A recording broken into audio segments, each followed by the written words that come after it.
What's up, man?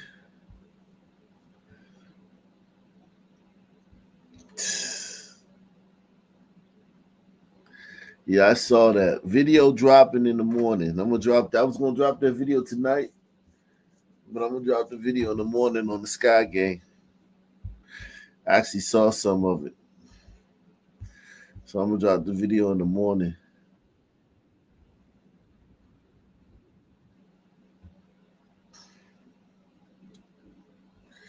Video coming in the morning. In the morning. In the morning.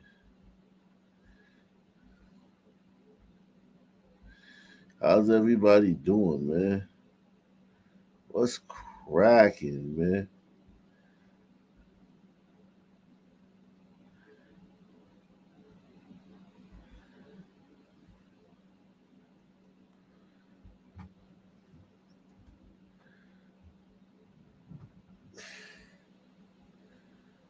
Mejor la raza.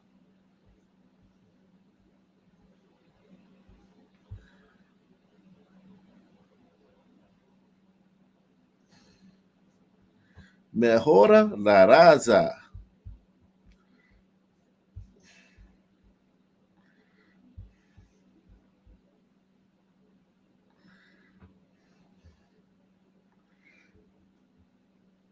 Oh yeah, great. Thank you for telling me that, man.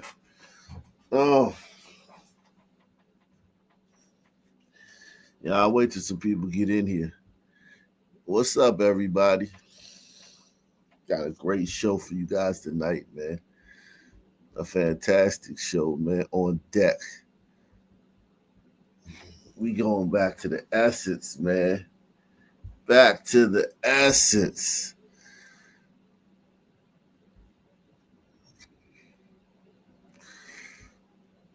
Mm-hmm.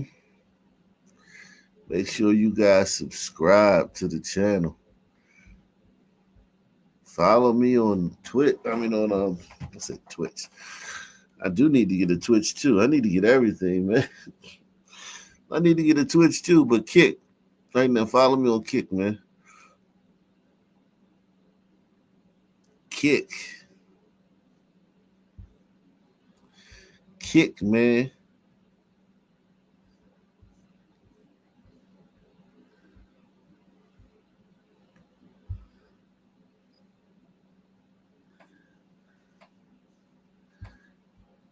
Kick, man.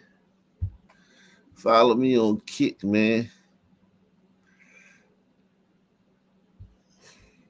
All my all my links in the description box, man.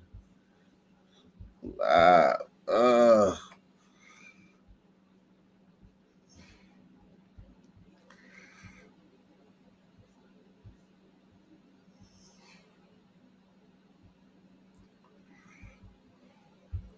follow me on follow me on Kick. Follow me on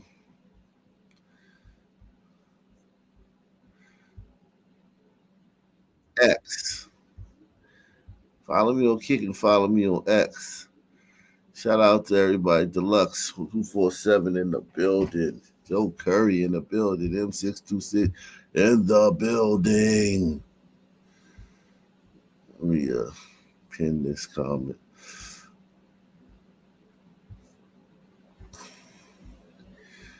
Yeah, we may have to go to Kick tonight. There's some stuff I want to show y'all, man. We may end up over at Kick. In fact, we are. We will end up over at Kick later on, man. So make sure you guys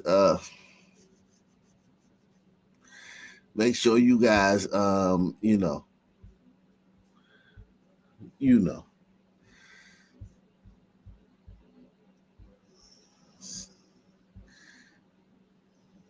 sign up at Kick, man. We're gonna end up over at Kick. I'm gonna let you guys know when like a 30 minutes before or something like that. You go over there.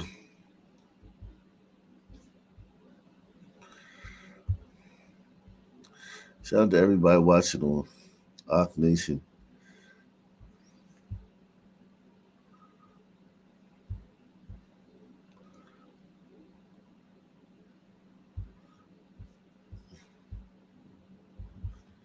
Wherever you are, whatever you doing, you need to know.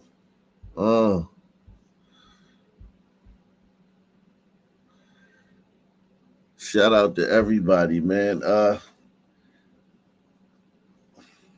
gonna tell the story about my daughter's graduation, man, in a minute, man. But I do wanna let some people get in here before we start doing that. The people who don't understand why we would be waving Mexican flags at the protests are so disconnected from their ancestors. You guys have no idea where you came from.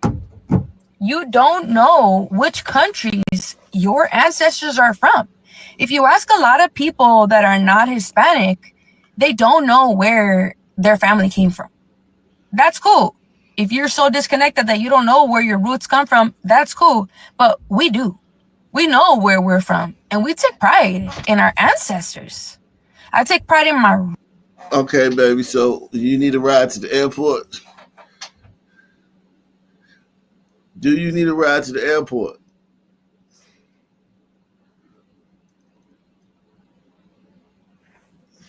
roots. I take pride in the beautiful place that my family is from. Did my family leave where they were from? Yes, they did. That doesn't mean that I can't have pride in where I came from. I have been to Mexico many, many times over the past few years. It's a beautiful, beautiful country. There's beautiful people, beautiful culture, beautiful food, beautiful scenery. It's an amazing place. We know where we're from and we love where we're from. And you guys don't understand because you have no fucking idea about your history. You have no idea. And honestly, I think that's kind of sad. I think it's really sad. So when you see us waving Mexican flags, that's because we're proud of where we come from. The people that are cooking the fucking food in all the restaurants around here. And they work so fucking hard. They do the jobs that none of the Americans want to do. You ask any of these little mom and pop shops, who comes in to apply for a cook position? Who comes in to apply for a janitor position? Paying minimum wage or less? I'll tell you one thing, it's not Americans. And back to the main topic, I'm gonna wave my fucking Mexican flag. And we're trying to keep things peaceful right now. But don't think that we can't get crazy because this is Los Angeles. And we're known to get crazy, so don't take us there. Don't make us go there because we know how to go there. And we've done it many times in the past. And if it has to go there, then it has to go there. Right now, we're not trying to go there. She talking all that shit and she ain't gonna bust a fucking grape.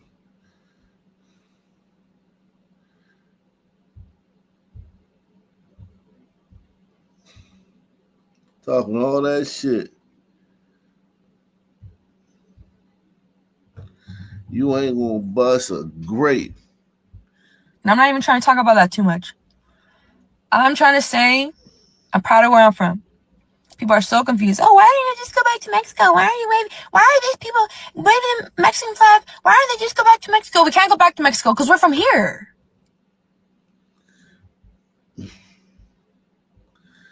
The people who don't understand why we would be waving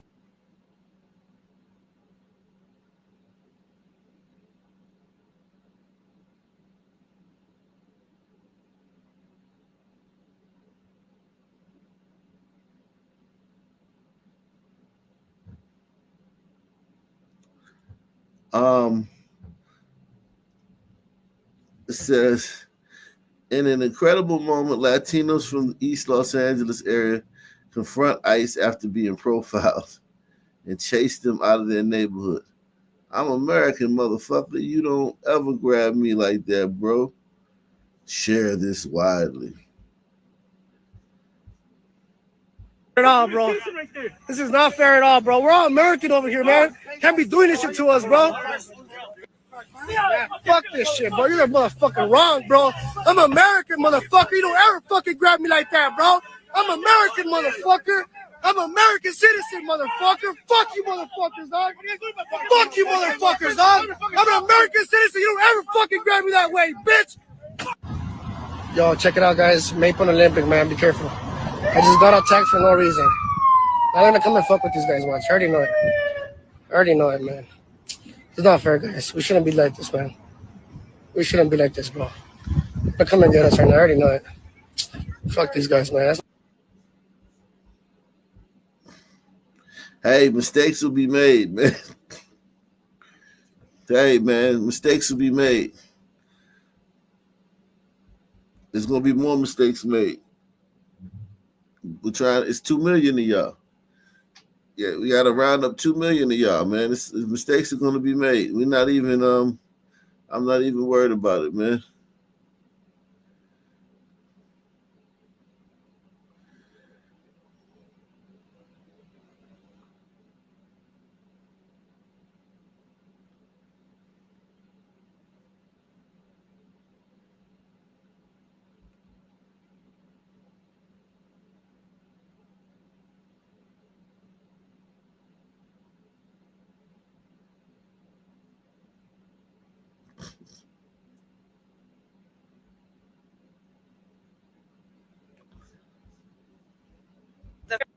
This is an emergency. We have just been violently dragged into the buses here at the first checkpoint on the way to Ismailia.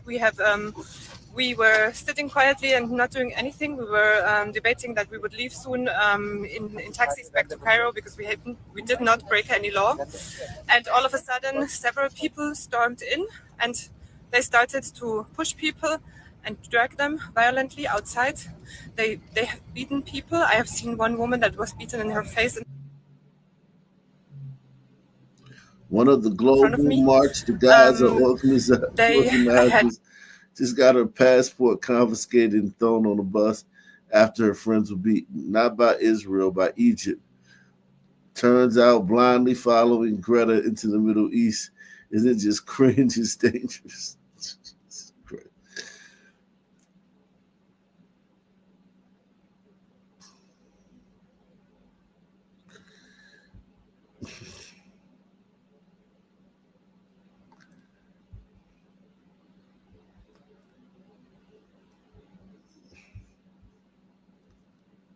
ICE living in America makes me want to throw up.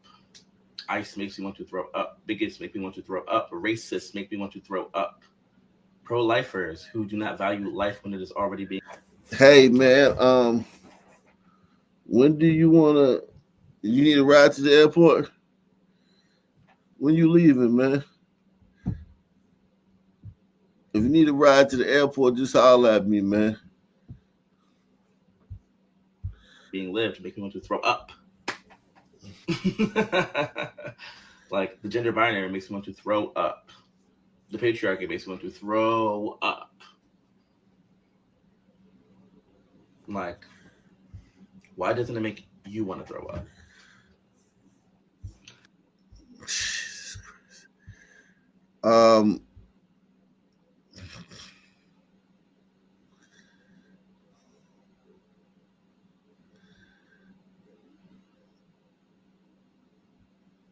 Wow, this thing ate up a manhole cover. Jeez. Wow. Uh-oh.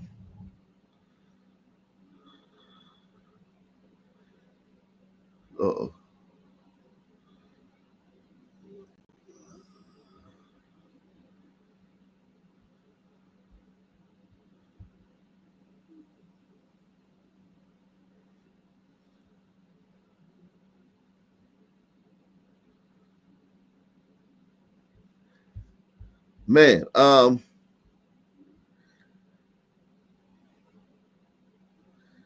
wow. Everyone hit that like button, man. Smash that like button, man. We just warming up. Everyone smash that like button, man. And that's the problem. The real problem is niggerism. That's the real problem. And that's the problem in all ghettos. That's the problem, niggerism, where you got people who have just been, they have died in the wool, if you will, against white America, against American structure, and they have no work ethic. You can't get a job. You can build all the jobs you want. You can't make these young boys go to work. They're not going to do it. The schools teach niggerism, and that's why the immigrant problem issue is such a major issue, is because Latinos, Mexicans have not been indoctrinated with niggerism. Niggerism is to let the government take care of you. The government owes you everything. The government owes you a house. It owes you education. It owes you income. It owes you a track phone. It owes you a pair of sneakers. And this is niggerism. And that's what all the black, the Hamite, if you will, politicians, and progressive, if you will, Japheth politicians, that's what they teach. And niggas have just been beat down to the point where they have no work ethic. Detroit is suffering from a case of niggerism. And $100 million ain't gonna go nowhere except into the hands of all the thieves and drug dealers, the politicians, and it'll be right back where it started from. Niggerism in Detroit.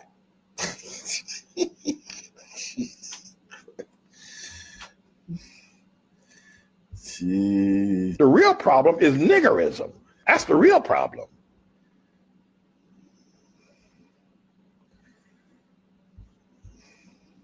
On live, but on James, folks, James. On God, y'all get out of there, cuz. On my grandma, y'all get the fuck on. Look, bro, you can't do that on live, but on James, folks, I'm already here, man. These niggas want to play, cuz. Niggas 9 o'clock in the morning. These niggas gonna invite me to my live.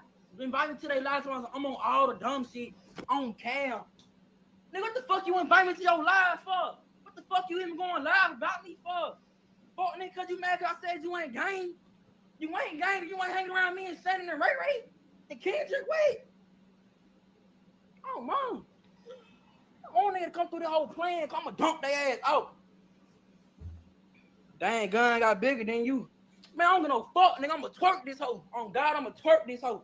On my mama, I'm gonna twerk this hoe. On God.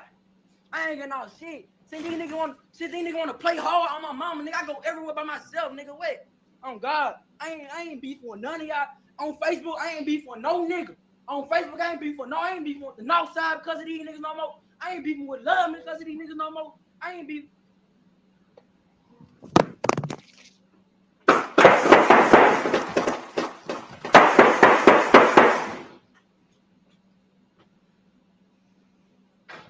Fuck wrong with these niggas, cuz stop playing, bro.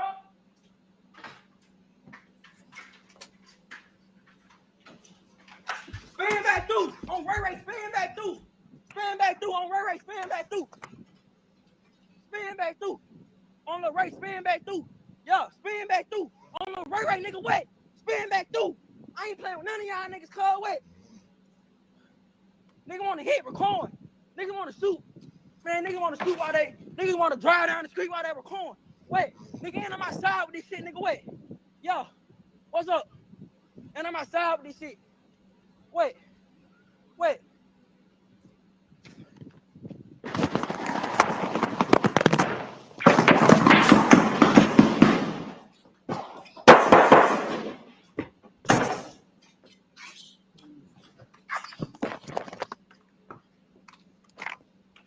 Man, cuz.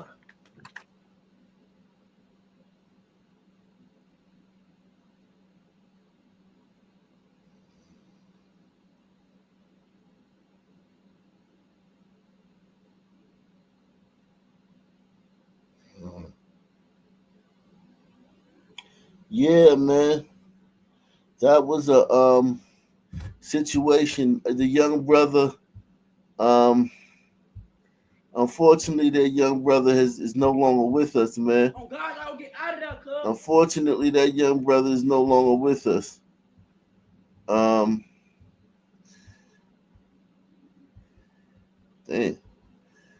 Unfortunately, that young brother is no longer with us. He passed away, man. A few days after that, he was shot to death. Unfortunately, that brother is no longer with us.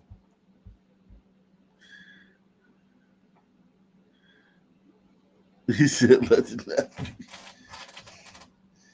Yeah, man.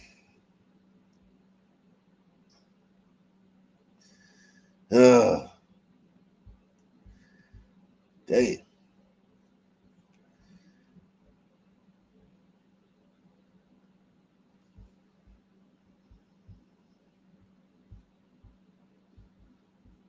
You're not building. Why wouldn't you go against these niggas today? They not building nothing. They destroying every woman they lay with. They disrespect every woman they sleep with, homie. Why you want to be on their side? Why? I don't love nothing about black culture. I'm 46 years old, my nigga. I can't think of nothing in life that black people can be proud of in 46 years. We ain't done one goddamn thing that we can be proud of and say I'm black and I'm proud. Not one thing. Nigga, for the longest, I was Mexican on the inside. I eat Mexican food. I fuck Mexican. I ain't date black women for 15 years. I hung with Mexicans. I watch how Mexicans bury one another. I watch how Mexicans trust me to come to their house because they know I ain't gonna try to sleep with their woman. The loyalty and respect that I got amongst Mexicans, homie. Nigga, I used to be jealous, man. My people can't do this. No, homie, I don't like this shit. I'm ashamed to be a black man. I'm a proud man. But nigga, when we go to grouping together, I'm ashamed.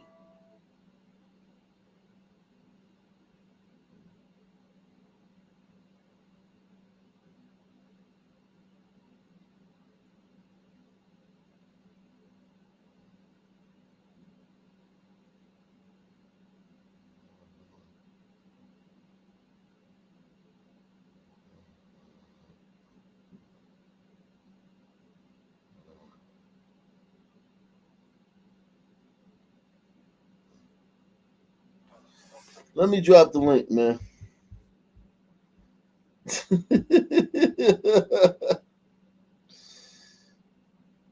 Let me drop the link, man.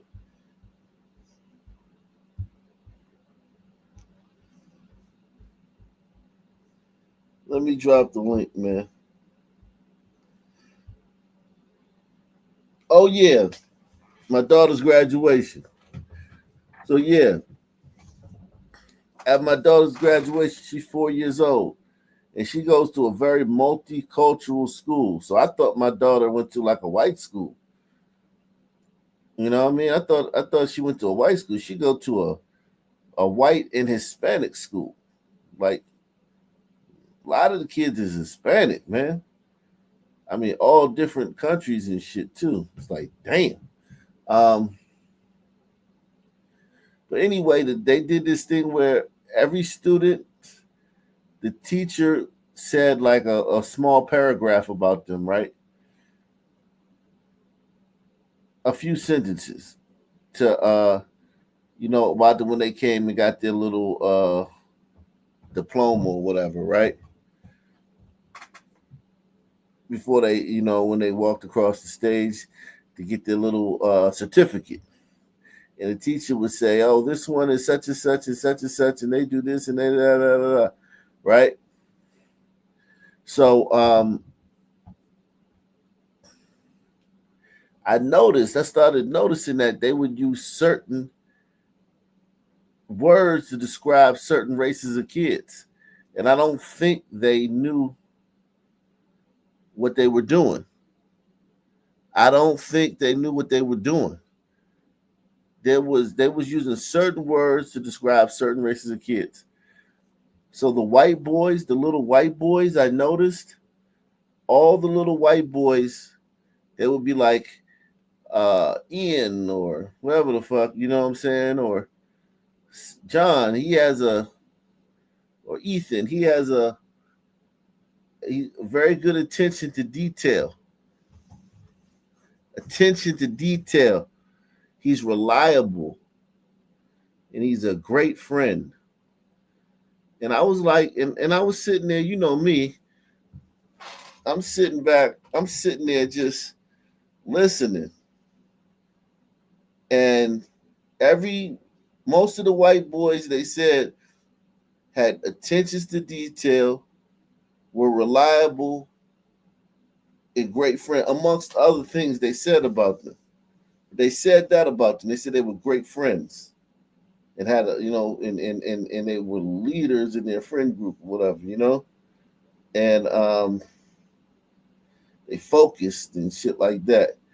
Verbs and adjectives like that, right? The Latinos, the Latino boys, it was a lot of, you know, they had a good sense of justice and a good sense of fairness, you know, and things like that. And these are 4-year-olds and 5-year-olds. And the black kids, it was like energetic and creative. Those words were used a lot for the black kids. Energetic, creative, um,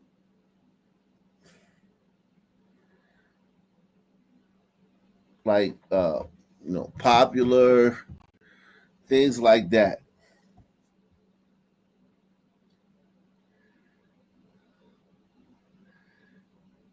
Moving, moving a lot, athletic. They use these type of words for the black kids. And I swear I don't think the lady knew she was doing it. I don't think she knew she was doing it. But there were certain verbs and adjectives that they used for each race of kids.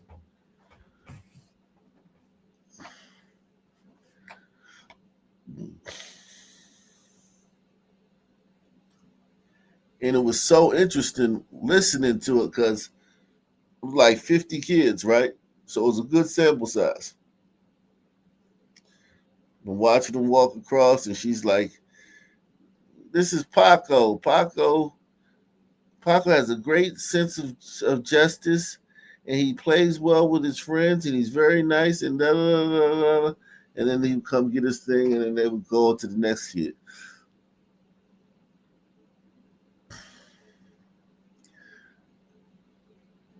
But when they talked about the Latino kids, they talked a lot about character.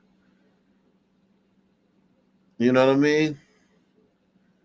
And like honor. And when they talked about the white kids, they talked a lot about doing and, you know, building, like attention to detail, focus, and they're gonna be a leader wherever they go. Things like that. And with the black kids, it was they're energetic, passionate, things like that.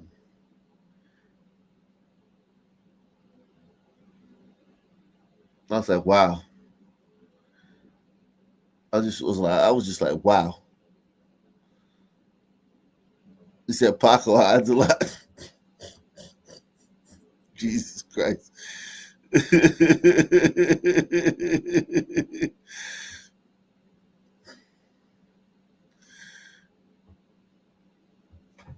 But yeah.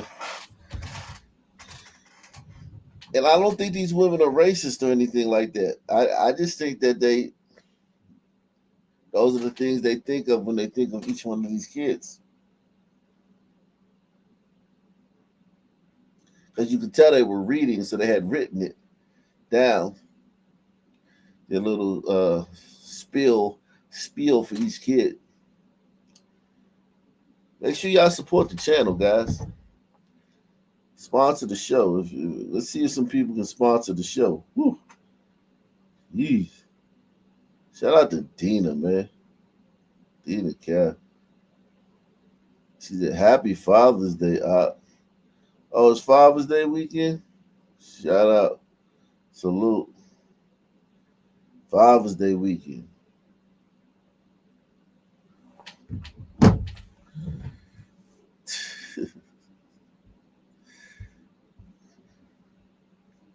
Father's Day weekend, man.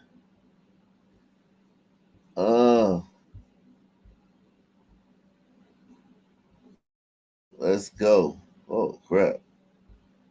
Let's go, man. Let's get it cracking, man. Let's get it cracking. I just got a burst of energy, man. I just got a burst of energy, man. Like I drank some coffee or something, man. Wow. I just got a real burst of energy, man. All right, come on, let's go. We have a sad update this morning. In the case of a missing college student from Prince William County, a family friend has confirmed to WUSA 9 that 19-year-old Kyle Coleman has been found dead. Randy Ayala is outside Fairfax County Police headquarters with an update now on this investigation. Randy, we're still, though, working to learn that from police. Am I right? That's exactly right, Allison. So at this point, we're still waiting for Fairfax County Police here to officially identify him. They tell us that they did notify the 19-year-old's family, but at this point, they're waiting on that official ID to come from the medical examiner's office. So that's what we're hoping. Well, not hoping. I shouldn't say hoping. We're waiting for that to officially come down from police. But again, just a heartbreaking update for the family and friends. Definitely not the news anyone wanted to hear. They gathered last night for a vigil initially to pray for his safe return. And it was at this vigil that they found out police had just found Coleman's body in a pond along Galleria Drive in Tysons. Coleman was involved in a car crash Saturday morning around midnight near Tysons Corner Mall. His parents told us an emergency call was made to Fairfax County 911. That happened late Friday night from a crash alert feature on Kyle's iPhone. But when emergency responders got to his car, he was nowhere to be found. His keys, phone, shoes were all left behind. His parents have been searching for answers ever since. Unfortunately, they got that news yesterday, and friends of the family described Coleman as a leader and a true friend. He was a person about love and fun, and his spirit was one of warmth.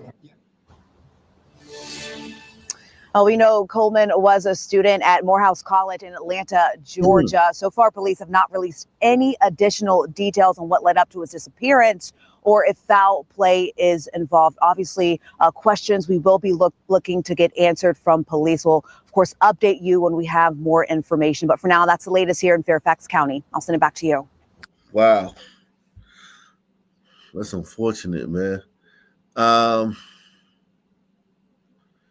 Wow.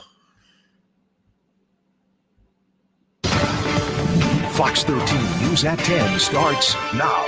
Like when I heard, I was like, this has to be a mistake, or y'all have the wrong person. You know, like it was just so surreal. A promising future cut short. A recent high school graduate killed at a Memphis restaurant and lounge in Hickory Hill. The shooting happened over the weekend at Cache 42 off of Hacks Cross Road. And tonight, for the first time, his family is opening up, sharing their grief and the dreams he never got to fulfill. Let's go to Sierra Jordan live right there at Cache 42. So Sierra, you talked with the victim's family and found out he just graduated high school just weeks ago. That's right, Daryl. Cornelius Otis Jr. just graduated from Kirby High School.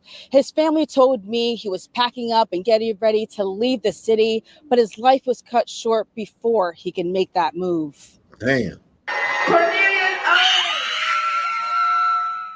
After years of hard work, Cornelius Otis Jr., better known as DJ, walked across the stage at Kirby High, diploma in hand.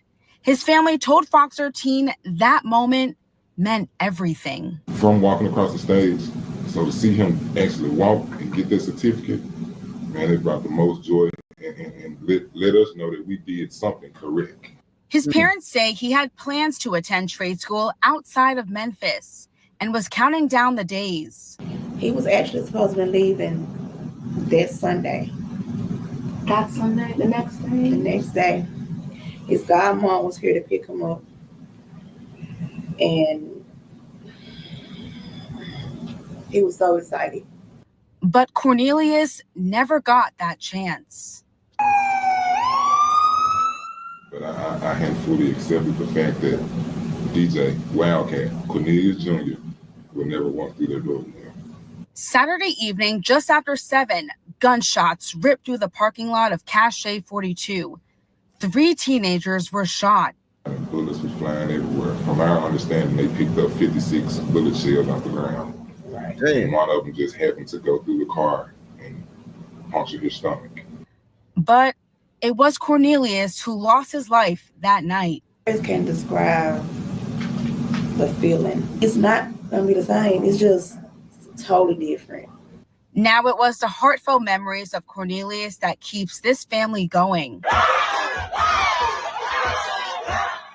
Cornelius may be gone, but the family says he will always live through them. I'm gonna forever miss you, and we just gonna keep your name alive. Now, the family needs your help, whether it's financially through their GoFundMe or sharing information that could lead to an arrest. You are urged to call Crime Stoppers. Darcy, Gerald. Fox 13, Sierra Jordan live tonight. Thank you, Sierra. Wow. So many young black guys is dying, man. We have a sad update this. Wow. What the hell? Yo, what up, Art? Like you say, man, like you say, nothing but a big bowl of sad. I'm telling you, man. You know. It was the final day of school for Philadelphia students, and tonight city officials want to make sure their summer vacation will be a safe one. Just yesterday, another Philadelphia teenager, 16-year-old Isaiah Williams, died from gun violence. His family and friends gathering to remember him tonight. And Action News reporter Leland Pinder is at police headquarters with the story. 1, 2, 3. Balloons filled the sky and emotions ran high as dozens remembered a teen gunned down in West Philadelphia. When is this going to stop? Who is going to stop this? 16-year-old Isaiah Williams was shot near 41st and Lancaster early Thursday morning. He later died at the hospital. It's hard for us. It's hard for us to have to bury a baby. And that was my baby. That was my right-hand man. As school has ended and summer begins, the community is activated to combat violence and criminal behavior among the city's youth. Salvation Army Croc Center, it's a beacon of hope for people to come off the streets inside to a safe community and have something to do. These kids need something to do. Many attended the Salvation Army Spread Love, Not Bullets gun violence awareness event this week. It was a symposium of workshops and a place to get connected to ongoing resources and activities in a safe place. I pray every day about this stuff that it will stop. It's not good to get used to people dying and stuff. The city has also opened 6 CIRC or community event resource centers, open daily from 7 p.m. to 2 a.m. to keep youth engaged and out of harm's way. Hear me very clearly. We will not tolerate bad behavior this summer. City leaders say a curfew that is in effect will be enforced. 13 and under must be home by 9:30, 14 to 17 by 10 p.m. It shouldn't be this way. Y'all need to put these guns down. Pick these books up. Back in West Philadelphia, a motive for Isaiah's killing has not been released and no arrests have been made. You did what you did. Just turn yourself in. Just turn yourself in. Concerning that summer curfew, if teens are found in violation, the first course of action will be family reunification, according to city leaders. If that's not possible, they'll then be taken to one of those CIRC or community event resource centers. Here outside police headquarters, Leland Pinder, Channel 6, Action News. Leland Pinder. Damn. Brothers. Oh, shit.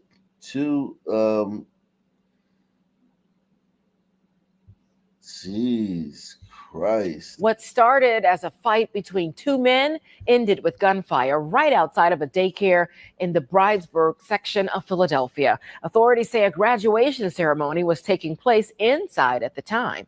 1 man was shot and is currently in the hospital. Action News reporter Brianna Gallagher now joins us live with the latest on the investigation. Brianna. Yeah, Shari, well, right now we are standing exactly where that altercation turned shooting unfolded. You can see behind me, there is still evidence chalk that is visible on the sidewalk. All of this happening directly across from a daycare inside at the time where family and children. New Achievers Academy Early Childhood Education Center sits on the corner of Almond and Orthodox Streets in Bridesburg. We're told a graduation was underway at the time inside of the daycare. Sources tell Action News outside, just across the street, 2 men and a woman were out here with kids when a physical altercation broke out between the 2 men. Then shots were fired. Sounded like a couple kids were firing off some firecrackers. And then the next thing I know, the neighborhood is being swarmed by police and then an ambulance. Those shots brought Billy Shapiro outside, but at first he didn't know it was a shooting. I came down the street to investigate what's going on for myself, and I found out there's a fight, and somebody pulled a gun out and started shooting. This is the second fight to break out this week involving a graduation ceremony. On Monday in Germantown at Master John Wister Elementary's kindergarten graduation, there was a dispute over a seating arrangement between 2 women that quickly escalated. Police say at one point a 31-year-old pregnant woman had her head slammed into the wall and the attacker left the scene. It's madness. And then kids will see this and act like them. It just seems like this neighborhood gets more and more dangerous each year. You know, I just can't believe. I mean, it used to be fist fights, and now it's turning into gunfire. You know, Bridesburg's always been a safe, family-oriented neighborhood, and now it's just falling. Now, the man was shot several times. He is currently in critical condition. Thankfully, no injuries to any children. We're told there is video of this incident, which hopefully investigators can piece together what led up to this fight and shooting. We're live in Bridesburg. Brianna Gallagher, Channel 6, Action News. Rick? All right, Brianna, thank you for that report. Wow. So much. Well, today was the final day of school for Philadelphia students. And what is your prognosis for the summertime, man? Man, honestly, for the summertime, I think it's going to be similar to last year, maybe down 30%, maybe, but still. Down? I'll say down from last year, maybe about, I'll say 20%. I think that we're still going to have the chaos, but it seems like people are going to be a little bit more proactive. The chaos is still going to happen, but law enforcement is going to be there, and I don't know. Can't nobody stop the sun, man. The sun is going to sun. The sun shines bright, especially in the dark. But we begin with breaking news. I'm Nick Medanis. The verdict is in this afternoon in the trial of a man accused of killing Sayreville Councilwoman Eunice Junfor. Rashid Bynum is found guilty on all 3 charges, including murder. News 12 New Jersey's Chris Keating is joining us live now from outside the Middlesex County Courthouse. Chris, take us inside the courtroom for that verdict. Nick, good afternoon. In day 2 of these deliberations, this jury found Rashid Bynum guilty of murder. These 9 men and 3 women determined that it was Bynum who, in fact, pulled the trigger in February 1st of 2023, shooting and killing Eunice Junfor, the Sayreville councilwoman, a murder that took place right outside of her home in Parlin. As the prosecution said throughout this trial, Bynum tracked her, targeted her, and then executed this woman. While no motive was ever made mention of by the defense nor the state during this trial, apparently one was not needed to gain a conviction here. The state proved its case in a few ways, and one was they examined that murder weapon. They were able to recover it and get testing of it. And they found out that, in fact, Bynum's own DNA was on the slide and the grip. Police investigating the case also found that weapon inside the home in Virginia of Bynum's own girlfriend, a woman by the name of Kelsey Henley, who testified in court that, in fact, he did hand her that weapon. The other way that this conviction was secured was by investigators who followed Bynum's every single move before and after this murder. They followed his so-called digital trail, looking at his Gmail account, his EasyPass records, and his cell phone records. They could see that before this murder, he rented a white Hyundai Elantra to drive to Sayreville. He was at a gun shop buying ammunition for that Glock 19 used in the murder, and then they would see that his cell phone was, in fact, in the neighborhood of Eunice Junfor before and right after this murder. As for the defense in this case, well, they argue the entire time that, in fact, he didn't pull the trigger, saying that he had no contact with Eunice Junfor and no animosity for the woman. So, in fact, he didn't have a motive for the shooting. But in this case, the jurors here did not believe it. During the court hearing today, when the verdict was read, there was no reaction from Bynum, and the family of Eunice Junfor didn't have a reaction either. But I can tell you, the parents of Eunice were here every single day. Next in this process, we have sentencing, and Rashid Bynum is facing life in prison. Sentencing, we're told, will take place on Monday, August 18th. But right now, the news from New Brunswick outside the Middlesex County Courthouse is that we have a verdict. Rashid Bynum found guilty in the murder of Sayreville Councilwoman Eunice Junfor. In New Brunswick, I'm Chris Keating, News 12 New Jersey. Wow. Wow. It's going down, man. It's going down. Europe. What else is new? Wow. Yeah. Salute to everybody out there, man. Wow.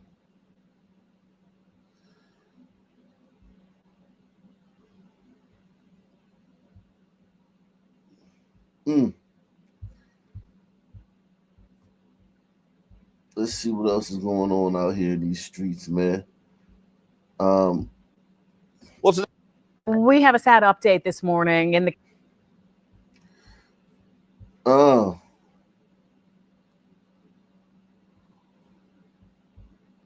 New court documents reveal the 17-year-old who was stabbed to death in a Brickell condo should have never been there in the first place. The crime happened in his father's rental unit. NBC6's Chris Hush explains what we're learning in the case. Were there any witnesses to this crime? Yes, there was a witness that left the apartment. That witness, 17-year-old Dominic Farrell's father. New court documents show an order of protection was filed against the father by Dominic's mother. It was set to expire later this month. Dominic was never supposed to be in his father's 34th floor rental unit at the Icon Brickell building. But on Sunday, Miami police say 26-year-old Kyril Kell walked into the unit through an unlocked door and stabbed Dominic multiple times in his sleep. His father, who walked in on the gruesome scene, was able to call for help. My name is Dominic Farrell. Farrell was a student with a bright future at Miami Beach Senior High, previously attending St. Peter and Paul Catholic School. He had 3 other siblings, according to court documents, which also show an ongoing turbulent divorce between his parents. After an emergency motion was filed this week, a judge granted the mother the right to retrieve Dominic's body as they prepare for a funeral. Meanwhile, questions continue to be raised over the safety of the condo building after Kell, who was visiting Miami from Arizona, was able to follow residents into an elevator at the Icon, eventually trying to open several doors before walking into Dominic's unit.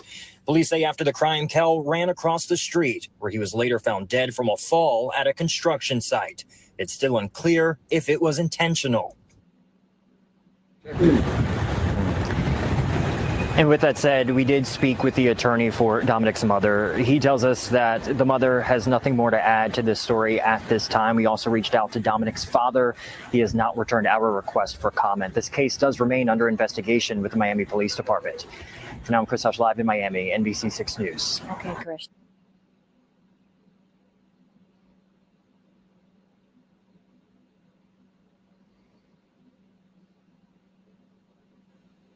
Pretty well.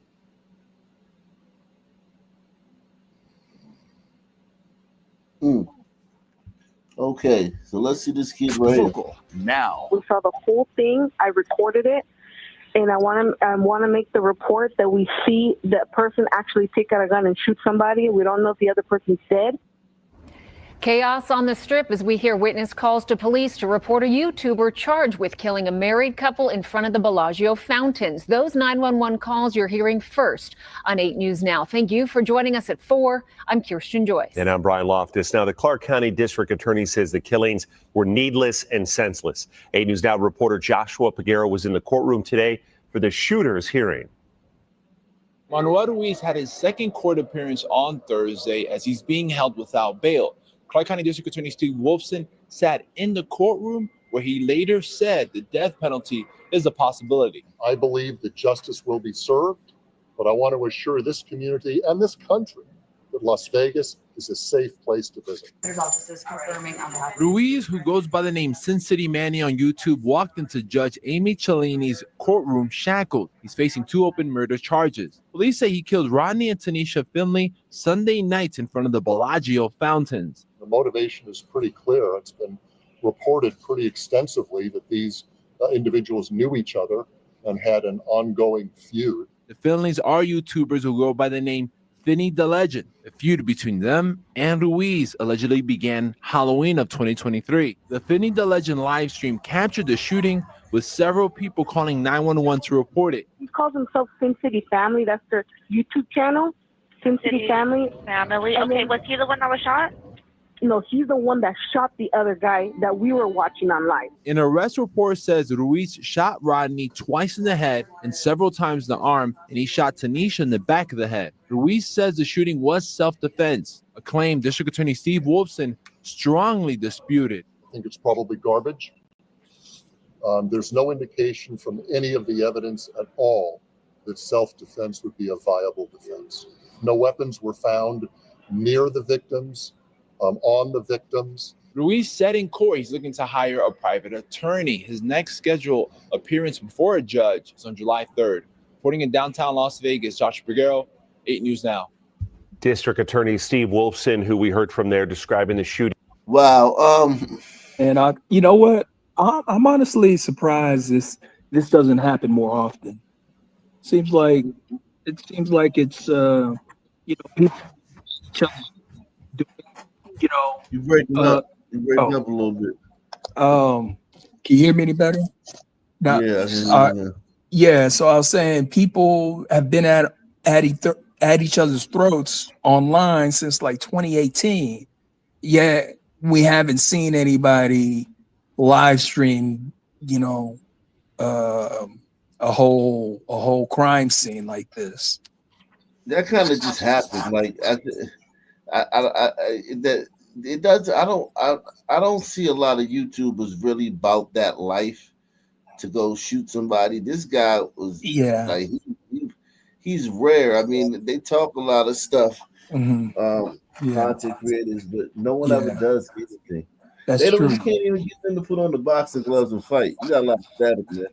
You can't even get them to put on the boxing gloves and meet somewhere to fight. They won't even do that. But yeah, what a sad story, man. What a sad story. I know that guy was I know when he shot him, The 911 when he saw the gun and he realized he was being shot down, and like the dude was like killing him, like because the dude was shooting him to death, shot him to death. I know he was probably like, yo, what the fuck? Like this shit, this nigga really put this fucking Ombrito really fucking pulled out a gun and smoked like right in front of everybody. It's just crazy, man. I mean, that shit's just so crazy. Where he did it, why he did it, how he did it, the fact that he didn't turn the gun on the wife and killed her. That shit is rare. I don't think we're gonna see that shit happen again for a while between YouTubers or content creators. That was fucking crazy. Let's see what else is going on. Here we go. A Hendersonville business owner and his wife are alive tonight after a dramatic gun battle with an armed bandit inside the couple's shop. Welcome to News 2 at 4. I'm Tori Gessner. And I'm Kendall Ashman. What are we doing? The brunette or the blonde, man? The brunette or the blonde? What are we doing? The brunette or the blonde, man? Shout out to Adolph Diversity, man. Adolph Diversity in the building. The brunette or the blonde? My man said the brunette. Fuck, man, give me the blonde. I ain't had a blonde in a minute. Not a real blonde, anyway. How's my mic anyway? My mic better? This time, yeah. I don't know if this blonde, this isn't. I don't know. This blonde looks.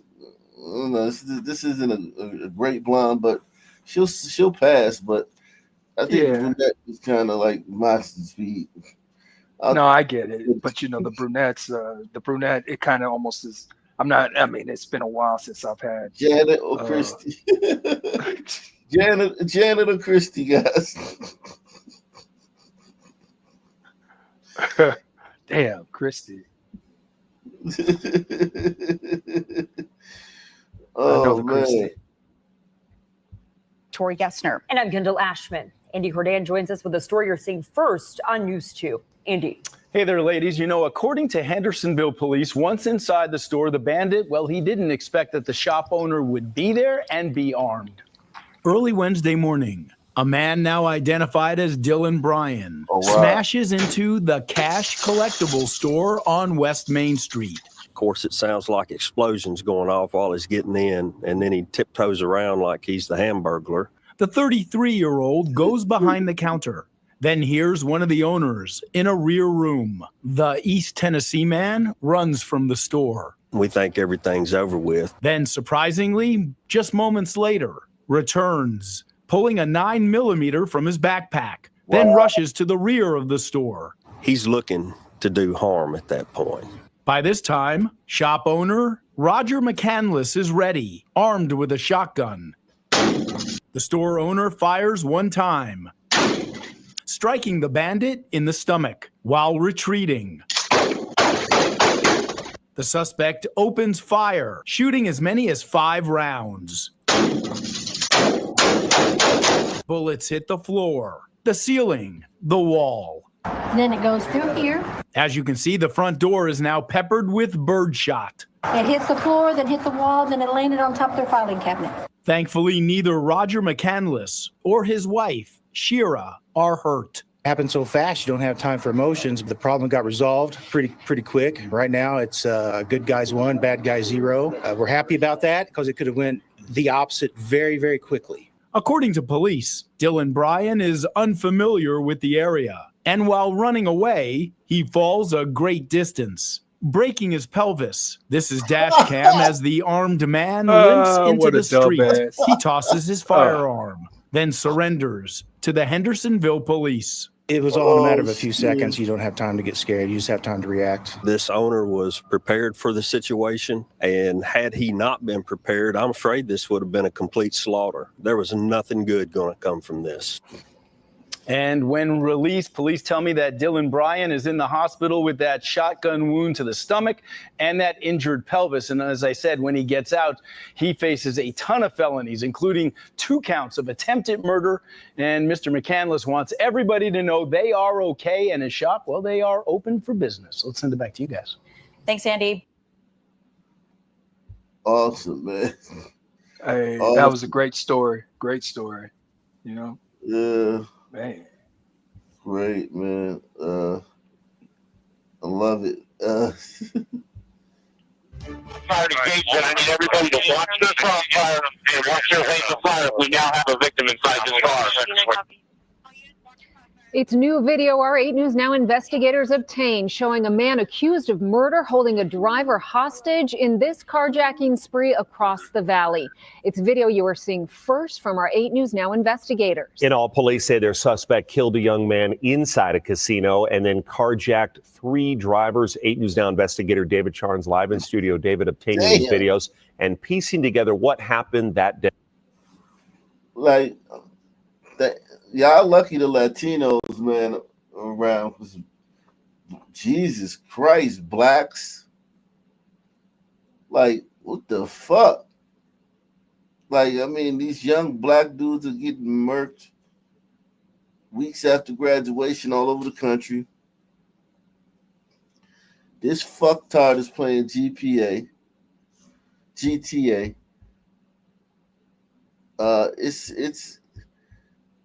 It's almost like we need other stories, because Sons could be the main story every day.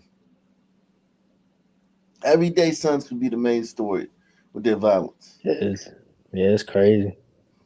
Wow. I mean, just look at this shit. What's day? And it's a day that's left this 19-year-old to face state and federal charges and now possibly the death penalty as he's accused of killing a former state senator's son and then going on this wild chase. Videos the 8 News Now investigators obtained start here around 3 in the morning. A security officer at the Aliante Casino talks to 19-year-old Arian Wormsley as he and another young man sit in a stolen car in the garage. Documents revealing it was the second time that same officer interacted with the pair that night. Less than an hour later, surveillance video from inside the casino shows 23-year-old Neonche Osborne walking around. He and a man police identified as Wormsley start talking when suddenly Wormsley hits Osborne over the head. He then shoots him several times. Police say Wormsley then drove off. Jesus Christ. That's crazy.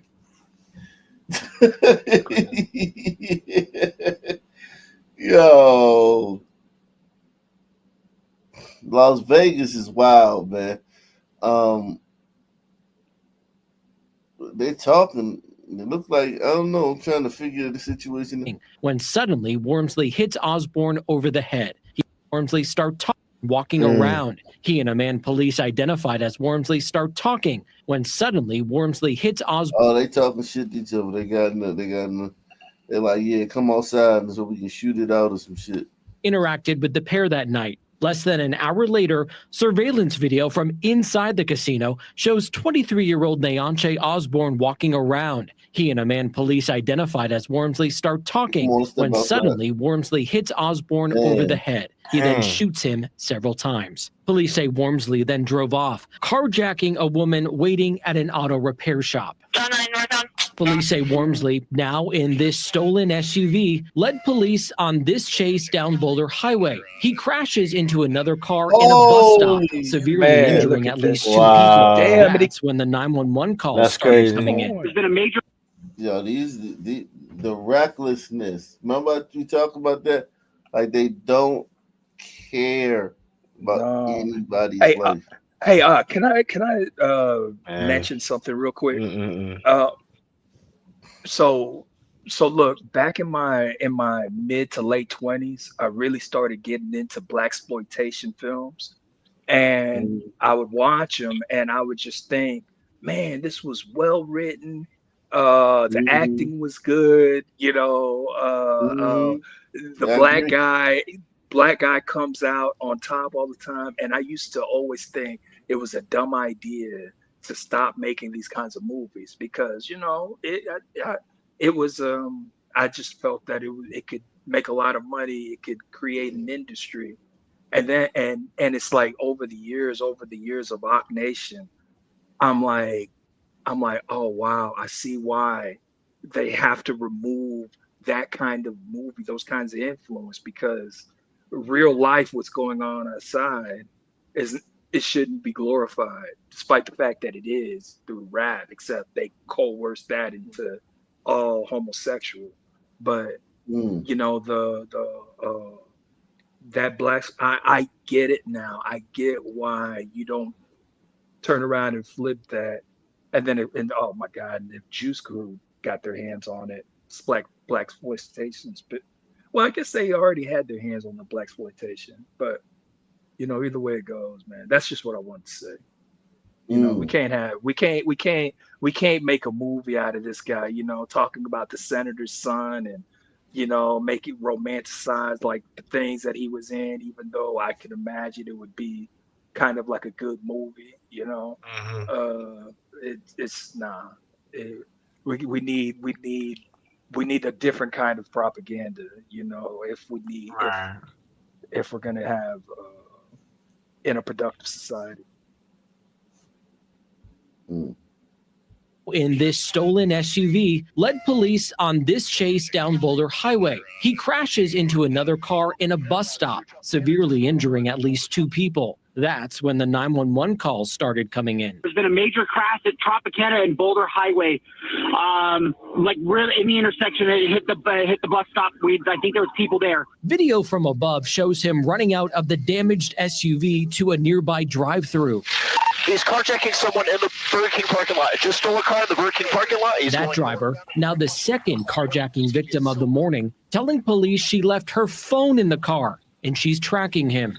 The guy took my phone in my car.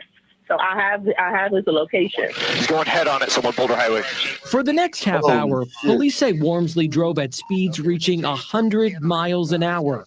Okay, we need to get this guy pitted out and stopped. He's already carjacked someone and already murdered someone, so we need to The get chase goes down Boulder Highway, onto the freeway, into Henderson, and back north. Still doing over 100 on surface streets. Until he loses control. Sorry, getting out of the passenger side. He's in a white shirt. He's running across Boulder Highway. He's running across Boulder Highway. He's going to try to carjack this guy. We need to stop him by any means necessary. Just climbed in the back seat. Just climbed in the back seat. Officers try to stop Wormsley in yet another car with his now third carjacking victim at the wheel. Is there a hostage now in that car with him? You carjacked the vehicle with hostages inside. There's hostages inside. Your call sign, please. I need everybody to listen up. Right here. We have any shots fired engagement. I need everybody to watch this crossfire and watch your face of fire. We now have a victim inside this car. Wormsley in the back seat in the white shirt. There are two people in the front seat, and then suspect is in the rear seat. Unknown if they're kidnapped victims or not. It seems likely. But at this point, we're doing 85 northbound Boulder Highway or past the 95. Officers eventually ramming that car with at least 4 different cruisers crashing into it. Police then converge on it, pulling Wormsley out. One of their body cameras capturing this image as police took him into custody. Certainly not something you see here every day. As you saw there, Wormsley is accused of carjacking 3 drivers, and there is no specific Nevada law for that, leading to those federal charges. I'm David Charnes, 8 News Now. Jeez. Yo. Hey, if this was 1892 and the sheriffs finally catch him, what do you think his punishment will be? I mean, he killed a black person in the casino. Maybe the blacks would try to lynch him. I think the whites would try and uphold the law and give him a fair trial. Yeah. God, that demon needs to be put to sleep, man. I know. I know. And I believe 100 years ago, 110 years ago, the white people would have been like, let's figure out what to do with them and under the courts that we designed. Yeah. Can we get some more people to support the channel tonight? We got one person on the board after an hour. Can we get some more people to support the channel tonight, man? That would be wonderful. Huh? Yo, what's up, AK? What's up, man? Who's this? This is Jay. Remember I was on here like 2 weeks ago? Young guy? Yeah, from Cleveland. Yeah, what's happening, man? How's it going? I'm doing good, bro. Yeah, man. You see how the young boys doing, man. Do you hang with any young guys like that? Nah, I be staying out the way, man. I be just staying out the way, you know, going to work and stuff, man. Yeah. Jeez. To be honest, bro, I don't even really be hanging out in the city. Like, I just be hanging out in the suburbs a lot. I don't really hang out in the city. Yeah, the city's full of niggers, man. Hey, if you mind I ask you a question? How old are you? You don't have to give me your age. What are you? Late 20s, early 30s? Early 20s. Oh, early 20s. Oh, okay. Dang. Yeah. So you practically a YN or YN territory. Yeah, basically. How does that feel? Is it embarrassed, or do you feel embarrassed by it, or does it just feel like part of life? I mean, I wouldn't say I feel embarrassed by it, but I just, you know, I carry myself a different way, you know what I'm saying? And sometimes unfortunately, sometimes some of my black friends can be jealous of that. I feel like, sorry that I act a different way sometimes. That's just what I am. Yeah. I was raised to, you know, be cool around, you know, everybody, you know what I'm saying? Like, I know how to act when, you know, I'm in the hood. I know how to act when I'm around 50 white conservatives.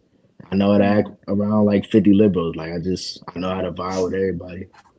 So real quick, let me ask you: is it the sons that have a problem with the way that you act? or is it a mixed bag? Little sons here, gliders there, who's primarily the ones that don't like the way you carry yourself? It usually be the signs, especially back in high school, bro. It usually was the signs. I did not have the best experience with them. Like 90% or like 70%, 60%. 100%. I was just.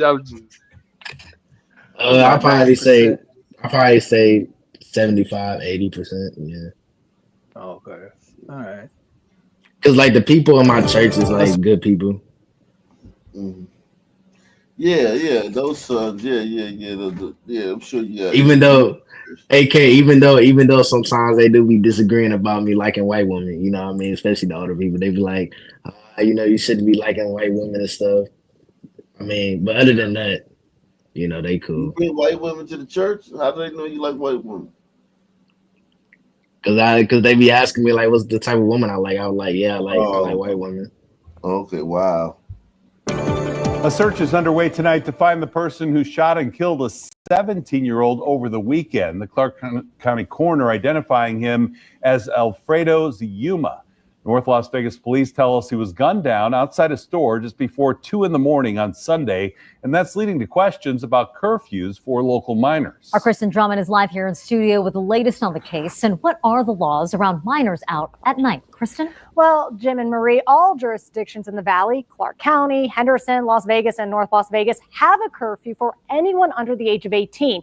It's actually between the hours of midnight and 5 a.m. during summer break for schools. So this teen was definitely out past curfew, which has been identified by the municipalities. But his mother tells me he was supposed to be coming home after she talked with him about an hour and a half before his murder. Videos and pictures shared with News 3 show Alfredo Ziyuma, a 17-year-old known by friends and family as Junior, one of 8 siblings who worked as a handyman with his dad. I got me my own thing. Let's go. And had a passion for basketball. But dreams of continuing to shoot hoops cut short over the weekend. North Las Vegas police say the teen was shot and killed in the parking lot of this shopping complex by the intersection of Belmont Street and East Lake Mead Boulevard before 2 a.m. Sunday. A growing memorial now honors his memory. He would be out. He always came home. We trusted him. Junior's mother, Megan, speaking with me on the phone, telling me her son communicated with her about an hour and a half before the shooting while out of the house. His dad told him to bring the truck home. He was like, but I'm not going to be gone too long, Mom. I'm just going to stay a little bit longer. I don't want to take the truck home yet, because he had the girl that he still had to take home. Why he happened to be at that shopping complex? To buy alcohol, because he wanted to bring something to a party. There was another car that was following them that had approximately 4 to 5 people in it. And then there was a car that was already there before they got there. Information she now knows, only aware of what Junior told her at the time. I thought I knew that he was just supposed to be with the girl. That's all I knew. I didn't know that there was going to be others involved. Why would someone want to murder your son? We don't know yet. And that's what I'm trying to find out. That's the question of my life. While she seeks that answer, she also has advice for parents, especially as teenagers go out this summer. Know where they're at, try to keep their location on their phones so you can know where they're stopping at. Did you have Junior's location tracked on your phone? I did not have his on my phone because I never thought that he would be out doing anything like that. Now, Junior would have turned 18 next month. Megan tells me she and her husband both wish they did not allow him to use the truck that night. And she also encourages parents to know who their children are out when or who they are with. A young man dies after a shooting outside a house party, leaving neighbors in a northeast Las Vegas neighborhood on high alert. Now there's new questions about what actually led up to that gunfire. Thanks so much for joining us at 6. I'm Latoya Silman. And I'm Jim Snyder. Glad you're with us tonight. Our Kristen Drummond spent the day talking with people in that neighborhood near Pecos and Alexander. She joins us live with the latest on this investigation in tonight's Operation Crime and Justice report. Well, Jim and LaToya, there's a small memorial here on the side of Idlewood Avenue for that young man. He actually died in this front yard here behind me after Metro Police say he was shot by at least one bullet. But the shooting was not the initial reason why Metro Police were responding to the neighborhood early Saturday morning. And here first, I hear the music. Seeming to disturb some in the neighborhood, including Guadalupe Hurtado. Metro Police report receiving calls about a disruptive house party at this home on Idlewild Avenue just after midnight on Saturday. Moments later, their response changes to a deadly shooting. Later, I don't hear no more the music, only the bullets. Striking a 15-year-old boy, according to neighbors. Also damaging a part of Amadilia's home while she and her husband slept. When I woke my husband up, I asked him if those were gunshots, and he said yes. And even more because we heard the impact on the building. And he told me those are gunshots. He said to get on the floor to be safe. We heard a lot of gunshots. Police say some people in a car who attended the house party opened fire toward the 15-year-old as he was walking away. The car left before officers arrived. The teen fell to the ground in Delia's front yard and died. When we came out, there were a lot of kids. And when we got closer, the police had the kids out, and there were more than 30. I attempted to contact who lives at the home that hosted the party, but no one answered the door. I also emailed Metro Police asking about possible suspects and if the shooting is gang-related, but no response at this time. Meanwhile, Delia and others tried to comprehend a teenager dying in their neighborhood. I'm scared to see that. Yeah. Why are you scared? Because he's young. Now, I spoke with a neighbor who has surveillance video of this crime. They did not want to release it to me because Metro detectives told them not to. But I did watch it, and it appears it was a white truck that was actually parked right here where I am standing. That car eventually backed up, and there is gunfire that you can see that is coming from that truck. We also saw a number of people here in the street running away as that gunfire was going off, and then the truck does drive away. And as I mentioned, we did try reaching out to Metro Police, but no response at this time. But in their press release, they did say that this is an ongoing investigation. Reporting live in Northeast Las Vegas, I'm Kristen Drummond, News 3. Yeah, sounds absolutely terrifying. Hopefully they can get to the bottom of everything. Thank you so much, Kristen. Wow.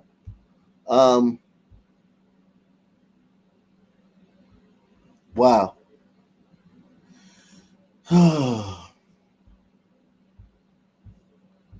What a oh yeah, we haven't hold on, no. Haiti's a little Haiti. Yeah. Let's see this one. What about your friends? What they did is wrong. This video sparking outrage on social media. This woman headed to a club in Atlanta with her friends, got out and started twerking. One of them hit the gas and ran her over. Hit Maya. Maya was under her car and kept going. She died at the hospital, but moments before, she sent a chilling text to someone saying that the vibes were off. This is crazy. And after weeks of her family fighting for justice, the driver of the car was just arrested, and we're learning more about who she is. I hope that they put you under the jail. I'm Justin Carter. This is TSR Investigates. Jeez. Right. If you ask some women, if you ask some women where they get their news from, this is where it's gonna be. They get it from the Shade Room. Yeah, I know. Cap One, shout out to Cap One, man. No relation to Kaepernick.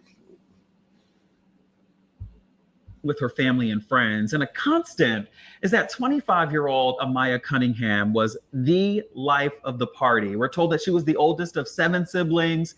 She loved life, she loved animals, and she loved to dance. And that's exactly what she was doing back on April 25th, 2025, when she and a group of friends, some new, some old, They were heading out for the night. They were going to King of Diamonds in Atlanta, but nobody expected what would happen next. Now, we did reach out to Amaya's family, and we both agreed not to share the full video, but we are going to share the still images because it certainly paints the picture. Her family agreed to that, but those images, of course, they may be graphic to some. Maya was the life of this party. That's content creator and influencer Gorgeous Doll, who says that Amaya Cunningham was just that. She says years ago, Amaya would even show up to her house parties with a bottle in hand, ready to dance and kick it with her girls. That's why she's been making a point to get her story out there, especially on TikTok. Twerking. They run her over. The Shade Room has confirmed that she's been connecting with Amaya's family ever since, and also the man who says that he was there the night she was killed. He showed me every single video, step by step, of what he knew and what he had seen. It started as a pregame at someone's house.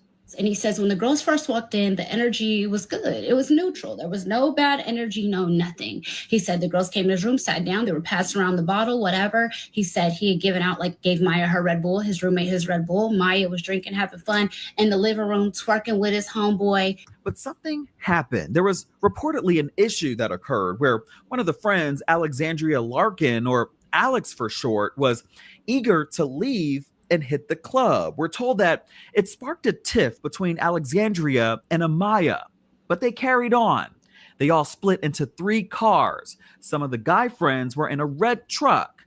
Alexandria was in a black SUV, and Amaya, with a longtime friend and some others, they were in a silver car. At some point while they're driving there, Maya texts him and says, I should have rode with you. As they all continued to the club, the guys reportedly missed an exit. Maya texts him, we're right behind you. He ends up getting back on the interstate, getting off at the right exit. He says that when he got to the end of that exit, they see somebody's in the middle of the ground. He said he got out the car recording immediately. He didn't know what was going on. He just thought, he did not think it was Maya.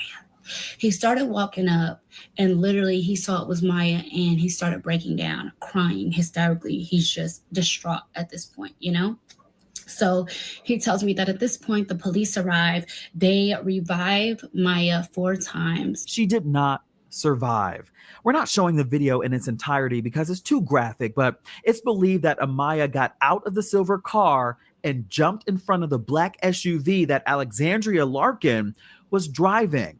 Video shows that she allegedly hit the gas and dragged Amaya for several feet before she reappeared. She was lifeless. Forest Park police believe that Larkin left the scene of the accident as well before Amaya was then rushed to the hospital and later pronounced dead. Said they were going to take her to the morgue. He said, so I didn't really know if I should go to the hospital, what I should do. He said, to be honest, I went to the club. I think he might work at this club sometimes. He said, I went to the club. I got another bottle. He said, I'm going to be honest with you, Gorgeous. He said, I drink. He said, I didn't know how to grieve. So I just went, got another bottle and started drinking my life away because I saw my friend on the ground. There's comments of people talking about him still going to the club. You cannot tell somebody how to grieve.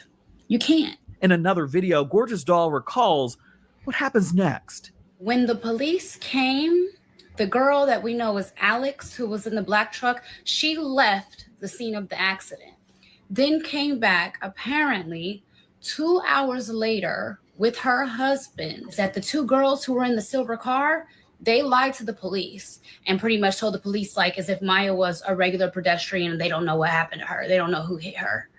And that was my whole point. These other 2 girls that was in that silver car, you're accomplices because you lied. You lied to the police. When the police pulled up to try to save Maya, y'all didn't just tell them, oh, there was another car, a black Jeep, a girl in pink, and she went that way. No, y'all acted like that girl was a regular pedestrian who literally just had got ran over and y'all did not see it.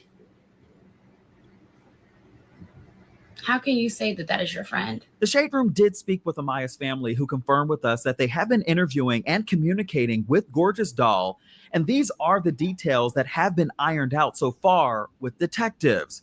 They were not in any shape to record with us, but did send us a statement, frustrated that it took police several weeks to take this case seriously. They say it was only until social media lit up that they began a full review. Quote, We are deeply disappointed that an arrest was not made initially. However, we are grateful that an arrest was made last week.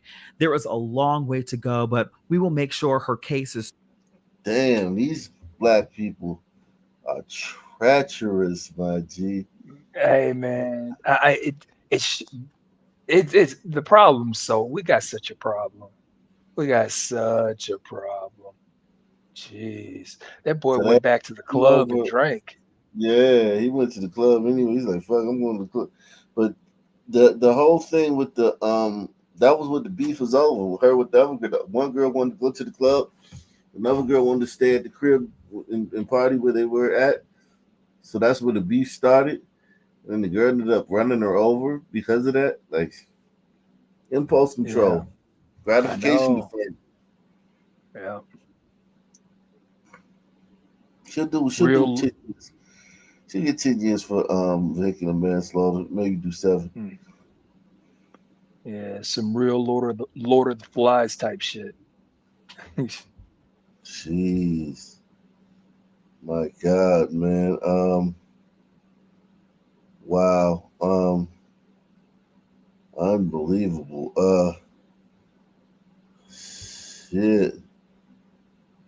Yo. If getting your money by any means was a person, She don't want me to take her hair out. She don't want to pay me. it'd be Jayla Cunningham. The devil just was working. She had her 15-year-old client's hair laid, but she says she never got paid. The money was sent to the wrong Cash App. I never thought she was about to run off. The girl allegedly ran, so Jayla dragged her from the window to the wall. Like, if I can't get paid, you can't have the service. A story millions of you have been talking about on the Shade Room, and y'all are divided about this. Oh, I heard That's not about how this. you treat people. You made the mistake, so fix your mistake. And now a Shade Room exclusive. Not only has she been charged with assault, but the Shade Room got the receipts. This is not the first time she's been caught on camera getting scrappy with a customer. This is why I don't want to be in this business in the first place. I'm Justin Carter. This is TSR Investigates.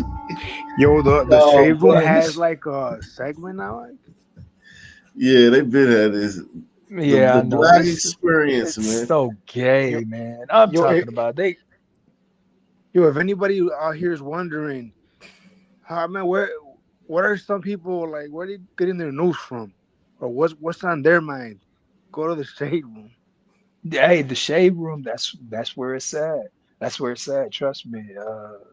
At least with the women, they don't know what they're talking about. That's as far as they go when it comes That's to as far as they conversation.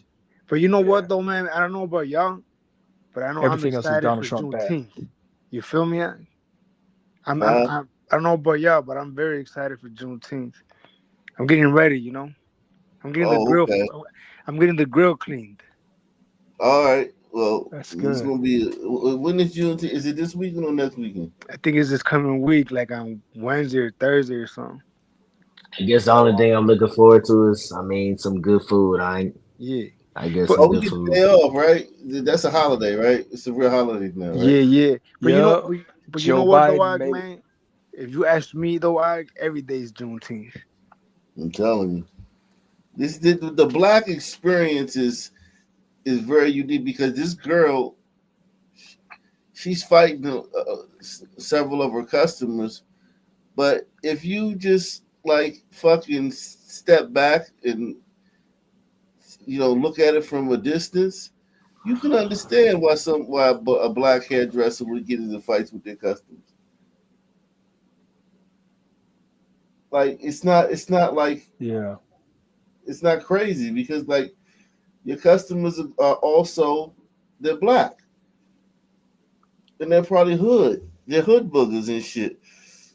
So you're a hood booger, your customers are hood boogers. They squabbling over. They're gonna cheat. They're gonna try to get over on you.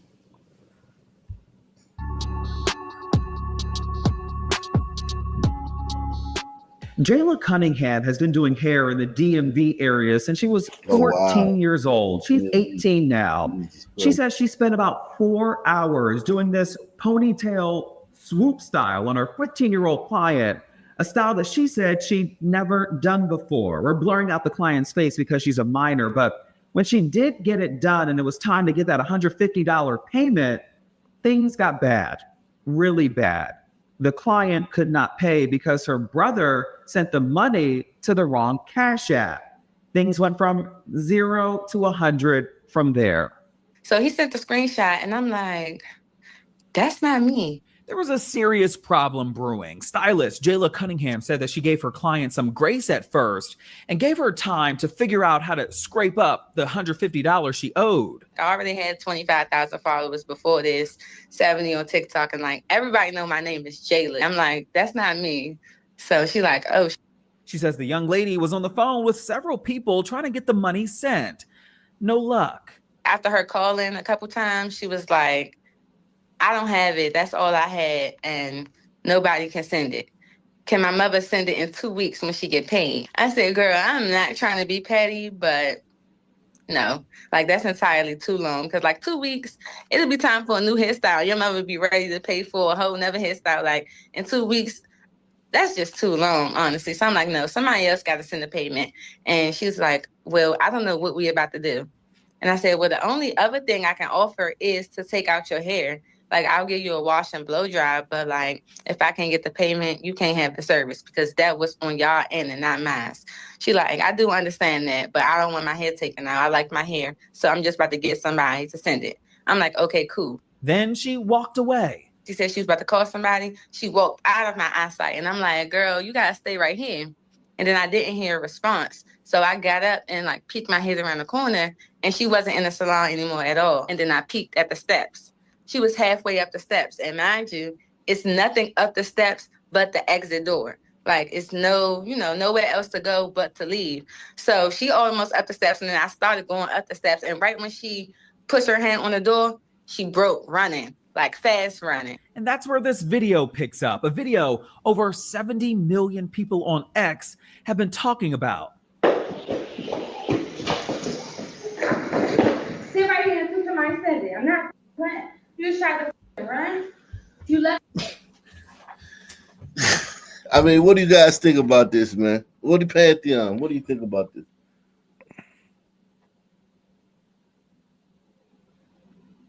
Okay, what do you think about this, Wicked?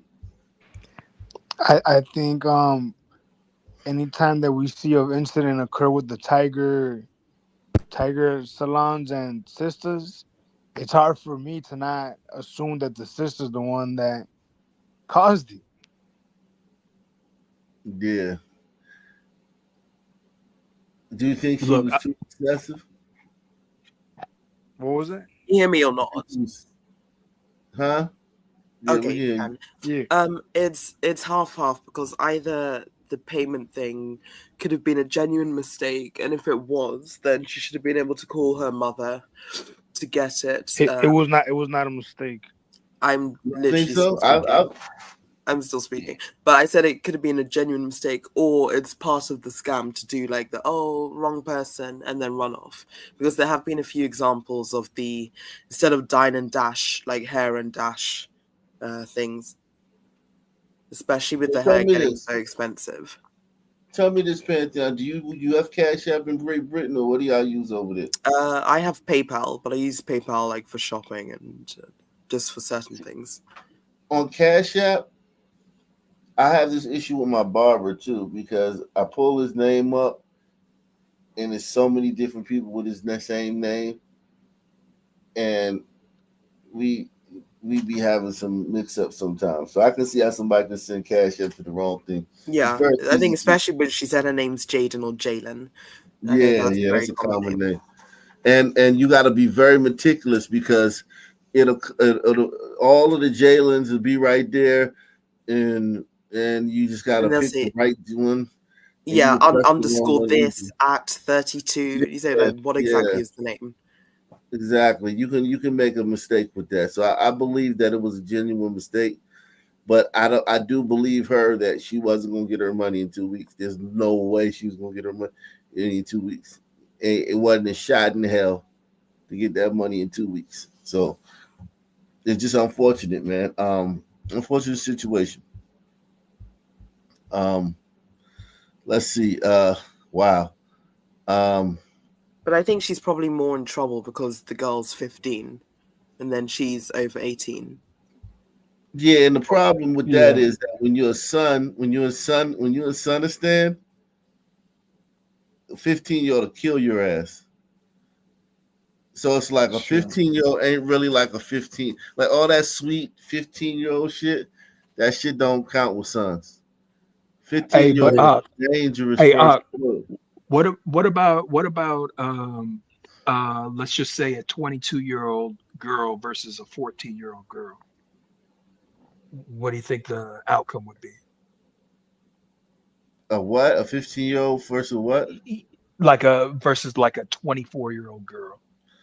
It depends. It depends on the size. Like that girl on the size, because they kind of she was small, but because I could just always imagine, because I already know little Sun Teen doesn't need much to kill a grown man. All he needs is a gun. But when it comes to the Sun sisters, yes, weight. Like if it was a big old burly 15-year-old, I'm surprised they didn't call no sons to get active with the guns over this shit. I'm surprised too, but I heard the story wrong because I remember I got into it. I didn't really get into it, but I saw the clip on Facebook and I kind of laughed about it. And a bunch of the older black women, they're like, oh, she's in the wrong, blah blah blah. The mom was on her way up there to pay, and she beat up a 15-year-old. 2 weeks. Yeah, I know, right? Yeah. So get money from no black person in those 2 weeks. Nah, and then look at her, like, she was literally trying to dash out. Now I do agree that she made the mistake, but if she can't come up with the money and she thinks she can make a break for it, I mean, why not? She does it all the time. Yeah, it's a fucked up situation. Let's see. Hold on, what was it? I just had to. And I just want to say, whilst you're choosing a new video, why do you, i.e. Americans, not lock your doors? Because that carjacking, the third vehicle, number one, was turning so slowly when some random person is running to you. And then they allowed themselves to get carjacked. Because every time at a petrol station, oh, my stuff was stolen. Why? Because I popped in to pay and my car wasn't locked. They get carjacked at petrol stations, drive-thrus, because you never lock your cars. I don't understand it. You never lock your doors. Petrol station. It's like this. Like, I do the same thing, man. You just never going to do that. Like, it doesn't happen. It's not frequent. You just don't think people going to do that. Like, it's abnormal, literally, for us. Once we get in the car, bang, lock the door, then you start the engine. Wow. Tonight, the family has identified this 12-year-old boy killed last night in Southwest Atlanta. His name is Janilan Greggs. Jesus Christ. Like, yo, this is like the fourth teen we've seen killed today. Tonight, the family has identified this 12-year-old boy killed last night in Southwest Atlanta. His name is Janilan Greggs. Police say he was killed in a drive-by shooting while he was outside playing basketball. Atlanta News First senior reporter Patrick Quinn joins us now live from Cushman Circle. Patrick, you spoke with this boy's uncle. This is just beyond heartbreaking. Well, this is tragic. There is no other way to put this. Absolutely terrible. They were here on site just 10 days ago celebrating the birthday of Janilan Greggs, who just turned 12 years old on June 3rd. This entire community, they're still in a lot of pain. They're also calling on leadership from their apartment complex and city leadership to do more to protect this neighborhood. I reached out to Andre Dickens, the mayor of Atlanta, today, and I took their concerns right to him. 12-year-old Janilan Greggs loved basketball. Every day, playing basketball, every day. Through tears, Janilan's uncle, Mario McCary, remembered Janilan's recent excitement after making the school basketball team. And he came to me, sir, and he was like, Uncle, I made the basketball team. That passion and potential gone. for it was while playing basketball that Janilan lost his life. Police say Janilan, who went by the nickname Fat, was innocently playing on the neighborhood court when he was hit by a stray bullet during a drive-by shooting Thursday night. I tracked down Mayor Andre Dickens, who told me he's talked personally with the family. I cried with them. This is not what we want. Police say they have not made any. Think about being a black mayor and you got to do this shit. He's going to have to do this shit tomorrow. You know what I'm saying? Like, it's like, yeah. And then people are asking for like solutions and shit. Yeah. And there ain't no fucking solution. This nigga, he been the mayor for what, 4 years now? After what's the Keisha Bottoms and shit. He been the mayor about 3 or 4 years, and like, yo, there's no fucking solution to this shit. You know, I knew a son, man, that actually gunned somebody down in the court.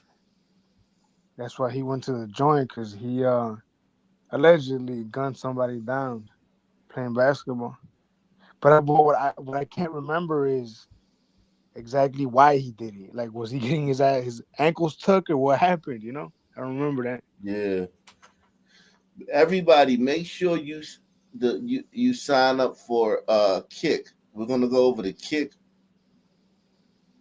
in a little bit because I got some graphic shit I want to show y'all. Some graphic Kick shit. Okay, so make sure y'all. Make sure y'all sign up for Kick. Kick is in the link is in the description box, and it's in a pinned comment in the chat. So it's in the pinned comment at the top of the chat. Because when we go over there, I don't want y'all to like, because I'm gonna be shutting both the YouTube streams down, and I don't want y'all to like miss out on the last part of the show. So make sure y'all sign up for Kick. And get a Kick account. It's free. This is not what we want. Police say they have not made any arrests, but are looking for a group who drove off in a blue car. Police were back on scene Friday, patrolling, even on horseback. Cannot be excused. We're going to find him. We're going to arrest him. We're going to charge him from the fullest extent of the law to make sure no one ever does that again in our city. For Mario, more needs to be done to protect this community. He said he was shot, a bullet grazing his head here just 3 weeks ago. I feel like something should have been happening. Something should have been happening. So he got shot 3 weeks ago. Jesus. Man, different. Different. Yeah, these niggas are just a different species. They're not the same species as anybody else. Look at these niggas. Just look at them. They're not the same. I wonder why they lit his ass up. I mean, obviously we know it could have been anything at all, but I wonder what in this case it was. I'm guessing over money. This guy? Yeah. I mean, shit. It could have been anything. The way he looked at somebody could have been a beef. Right. Actually, should have been happening. Hours after the shooting, police installed temporary security cameras. For Mario, he wants to see change. For now, though, all he feels is pain. You can tell the whole neighborhood knows him. You know what I'm saying? Everybody knows him.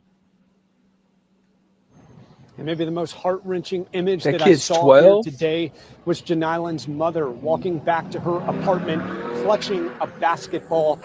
I'm told that this was the mother's only child, so you can imagine the pain that she's feeling. Now, Andre Dickens told me that homicides, they're down roughly 50% in the last 3 years. He recognized this one as especially painful. Police are saying, if you know anything... Hey, if homicides are down 50%, man, you can't do no better than that, man. Nah, that's nah. Damn. I wonder if they did it with the violence in truck, because that's what our son mayor claims. That violence is down because of the violence. Everybody did from the Floyd years. Yeah, that's what I think too. It's a big part of it. Everybody dead or in jail. Right. Wow. I mean, wow. But the Sunman from that area, they better take it easy, because they're gonna lose their street cred if they, at this rate, 50%. And what they call themselves, Murder Town or some shit? Not no more. Y'all lost that one. First on Fox, a deadly incident at a busy intersection in North County shut down traffic and drew a crowd of onlookers. Fox News' Max Deeknight is back from Delwood with an update on that investigation. And Matt, it looked like quite a scene out there with a huge police presence. Yeah, it was. And there were a lot of officers up there. It shut down traffic at West Florissant and Chambers for around 3 hours. Again, a very busy intersection. Here's what we know so far. A large crime scene late Tuesday afternoon in Delwood at the busy intersection of Chambers and West Florissant. The call came in for an officer in need of aid, spurring this large active police presence blocking off the major intersection. In the middle of the road, two battered cars, one significantly damaged and littered with bullets. Yeah, that's a Dodge Charger. So that we know who's in that car. All right, case closed. Jeez. Bullet holes. We can confirm a body was pulled from that car. North County police are leading the investigation and confirm one person died in this road incident and that it's connected to a homicide case. They also confirm one man was arrested. As you can see, the scene drew a large crowd. Bobby Holder lives nearby. I definitely wanted to walk up here to see what was going on. There was a lot of cameras and All these burly ass black women. God damn. everything, so that piques my interest. Holder, a Chicago native who attended SIUE, says this is the final straw for her. I was already looking to move, and this solidifies my decision that I need to move. And why is that? I don't feel safe. This is not a safe area. I hear she's from Chicago. She came down here to go to college, and now she's ready to move from here. Right, stay, I sister. know. Where you going? She about to take whatever the hell she got with her. Yeah, let me know where you going, You want sister, that so I can shit? avoid that shit. There's nowhere to go. There's nowhere to go. Nah, it's like trying to outrun your shadow. Impossible. Right. Exactly. Exactly. It's just like that. gunfire day and night. I hear sirens day and night. It's just not an area that I would want to raise a family in. It was an emotional and charged scene Tuesday. Wow, white America. I know that's someone's girlfriend. Right, in the crowd. the superior race right there, Chief. Someone's Stand girlfriend in the crowd. Jesus. Shout out to Don Quixote, man. Shout out to Don Quixote, man. Shout out to Gouch Merlot, man. Gouch Merlot in the building, man. Right. Shout out you a 10. A 10. Shout out to Deluxe 247, aka Cal Ripken, aka the real MVP, coming through once again. Salute. Shout out to Barry B, man. Barry B in the building, man. Yo, you know them glitter queens that were brothers though. That goes without saying. Oh yeah, they got a better shot getting a fucking NBA player than any sister do. That is true. Right. That Hats is out to true. the brothers. Taking one for the team. Oh my God, that's so gross. Hey, I bet she got. I bet she got a nice crib in a fucking EBT car with a fucking And $1,000 on it. Hell of a lot of snacks. Right. And then, I mean, then she'll make you like some real food too, despite her being so. She probably know how to cook. She know how to eat. Yeah, She know how to cook. Yeah, she know how to eat. She'll say she has a thyroid problem or some shit. That's a big old woman, man. God damn. And look at her. Yeah. Nah. She just got just chin and big old bingo wings and shit, and she just out here just on Living her Front best Street. life. Ain't nothing wrong. Yeah, she like ain't nothing wrong. She just out here.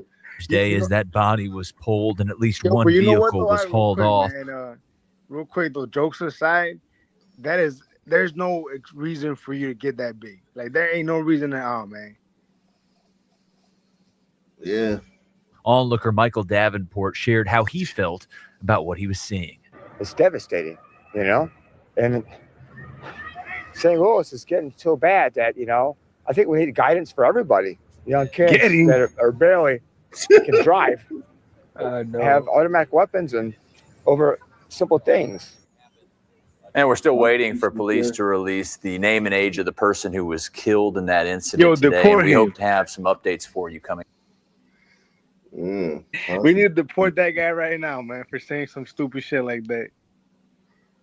Telling you. St. Louis police are releasing pictures of 2 women wanted in connection with the shooting that left 2 innocent bystanders hurt, including a 13-year-old boy. Fox 2's Chris Renier live downtown at police headquarters with the latest from investigators. Chris. Marjorie Tiger, morning to both of you. Authorities telling us that these 2 women should be considered armed and dangerous. The actual shooting happened last week during an argument in the old North St. Louis neighborhood. Police also releasing images of 2 vehicles that they say were also involved in that incident. Let's first show you pictures of the 2 suspects who police are looking for this morning. They are identified as 23-year-old Deja Johnson and 25-year-old Grabiel Williams. Authorities have not yet revealed specifics on the potential. Grabiel? Right. Well, that's a twist. Yeah. Potential charges that the 2 women could be facing, but no doubt they will be serious. Here is a look at images of the vehicles that police say were also involved with that shooting. One is a silver GMC pickup truck, and the other appears to be a dark-colored Nissan Altima. Police telling us the GMC has a Missouri license plate of 0YJJ42. And we can also show you a video from the scene of the original shooting. It happened about 4:45 in the afternoon of May 27th at North 20th Street and North Florissant Avenue in North St. Louis. Police tell us a group of females were arguing when gunshots rang out among that group. Investigators say a 30-year-old woman who was just walking her dog and was not involved in the dispute was hit in the leg by gunfire, and a 13-year-old boy who was just getting out of a car nearby was struck in his abdomen. Both victims survived, but the boy was originally listed in critical but stable condition. Police say if you see either Johnson or Williams, you should call Crime Stoppers or 911 right away. That Crime Stoppers. Jeez. I mean, just different, like just different. Not the same species. Not the same species, man. Yeah. It's like trying to compare like the behavior of a Labrador to maybe like a pit bull. You know what I mean? Like, yeah, they're both dogs, but they behave differently, though. To whatever degree that they behave. St. John Parish crime cameras captured the moments. Yeah, like it you know, like the things that happen in Black America, the frequency which they happen, the fact that they happen everywhere they're at, like, you know what I'm saying? Like, so it's like the intensity of it. If a teen gets killed like after graduation, it's not like that's the story for the Black community. Each city a teen gets killed after graduation. A couple you know what I'm saying? Yeah. Yeah, it's like but white Americans. Yeah, but for the gliders, it's like if one teen dies somewhere, that's a big deal. So yeah, they're different. For sure, you know. And maybe it's not a lab and a pit bull. Maybe it's like a lab and a coyote. You know what I mean? Or like a Labrador and a wolf. I think that's more of the speed, because even though they're both canines, you know, Yeah. you got one that's a lot more evolutionary. One's more wild. You know what I mean? Yeah, Hold it down. Yeah, yeah. sure. You got one that's just straight from the wild that travels in packs, Right, and then right. and then you got the other one that's went through multi-generations of Of breeding from humans. yeah. Like a lab you could have as a pet, right? But a Mhm. wolf, you probably shouldn't have a No. wolf as a pet, you know? No, Like you that, shouldn't yeah. have it. You shouldn't have it around your house, you know, Right.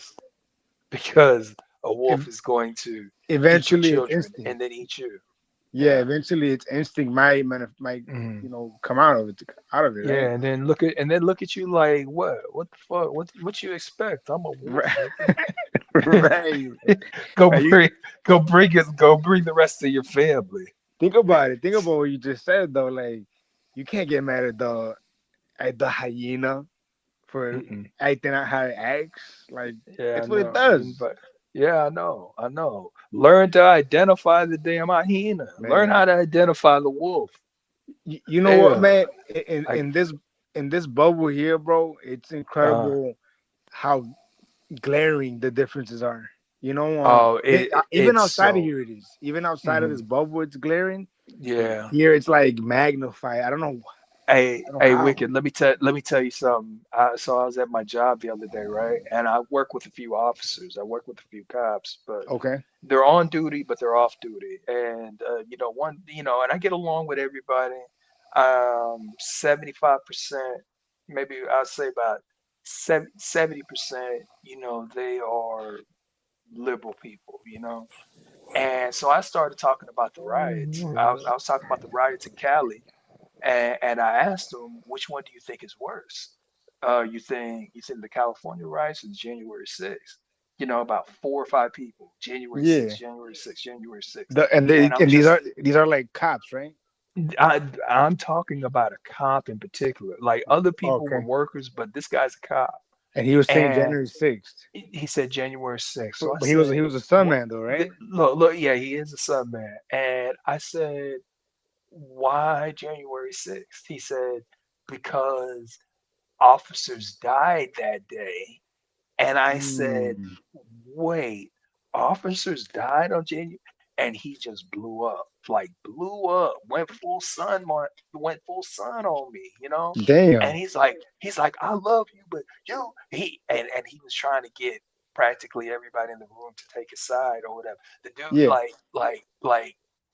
he's probably in his mid 50s, right? But he's a country boy, ladies man, he's kind of like the loudest person in the room, but a good guy, good spirit. Yeah. But he's liberal. He's vote blue no matter who type. And so Wow. whenever I said that, he didn't even give me. So I started reading. I just went to ChatGPT and I started reading online. And when I'm reading, he's all running around pissed off. He left the room, and everybody sees it. Everybody saw how he acted. And then as I'm reading, about January 6th, then Yeah. I'm thinking to myself, why the hell do we have so many police officers that committed suicide after January 6th? Damn. Because Yeah. I'm reading about it. But like that's just how far the Sun Man is to Yeah. having just basic roundtable conversation. Mm. It's far. And I've seen him a few times. I'm not gonna sit here and act like he hasn't apologized or anything, but I've seen him, what I'm saying, all good terms or whatever. I haven't thrown it back in his face about how he acted, but I'll keep it in my pocket, just kind of let him know, but not now, but it's gonna be later Yeah. because So when he blew up on you, what uh exactly was he like ma- going off about? Like I get you said okay. the Well, suicides. well, all right. He's no. He was already he didn't. By the time I started reading Chat GPT, he wasn't even trying to. He wasn't even trying to hear me anymore. He Yeah. just. It's like there was something in his brain that triggered where Yeah. where where he's all of a sudden talking about Donald Trump. Because I wanted to talk a little bit about the riot. I wanted to kind of draw it out a little bit, talking about what's going on with the riots, talk about what's going on January 6th, talk about what's the proper thing to do for both. And their excuse, because remember I'm talking to all liberals, their excuse is well, Donald Trump he's sending in the National Guard now. How come he didn't do it January 6th? I'm like, I thought everybody was saying that he did, and Nancy Pelosi turned it down or said ruled against it or something like that. And he was like, oh, well, he was still the president. He could have done it, but he wants to do it over here in California. And I'm like, whatever, we're dealing with, the Trump derangement syndrome. I mean, it's real. It doesn't really You know, matter. but it's odd. It's odd everything you're saying because again, let's be objective. At least from what I see, right? The Mhm. Democrats, the vote blue no matter who. Kamala Harris and Joe Biden were terrible for cops, right? They were actively against, like there were moments where they were actively against law enforcement, right?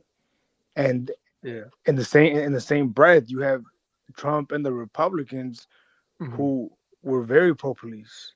They talk Yeah, about death Donald Trump is a racist though. Central right. Park 5, wicked. Yeah. Central Park 5. Yeah. You know, Wow. so we're not dealing with rational people.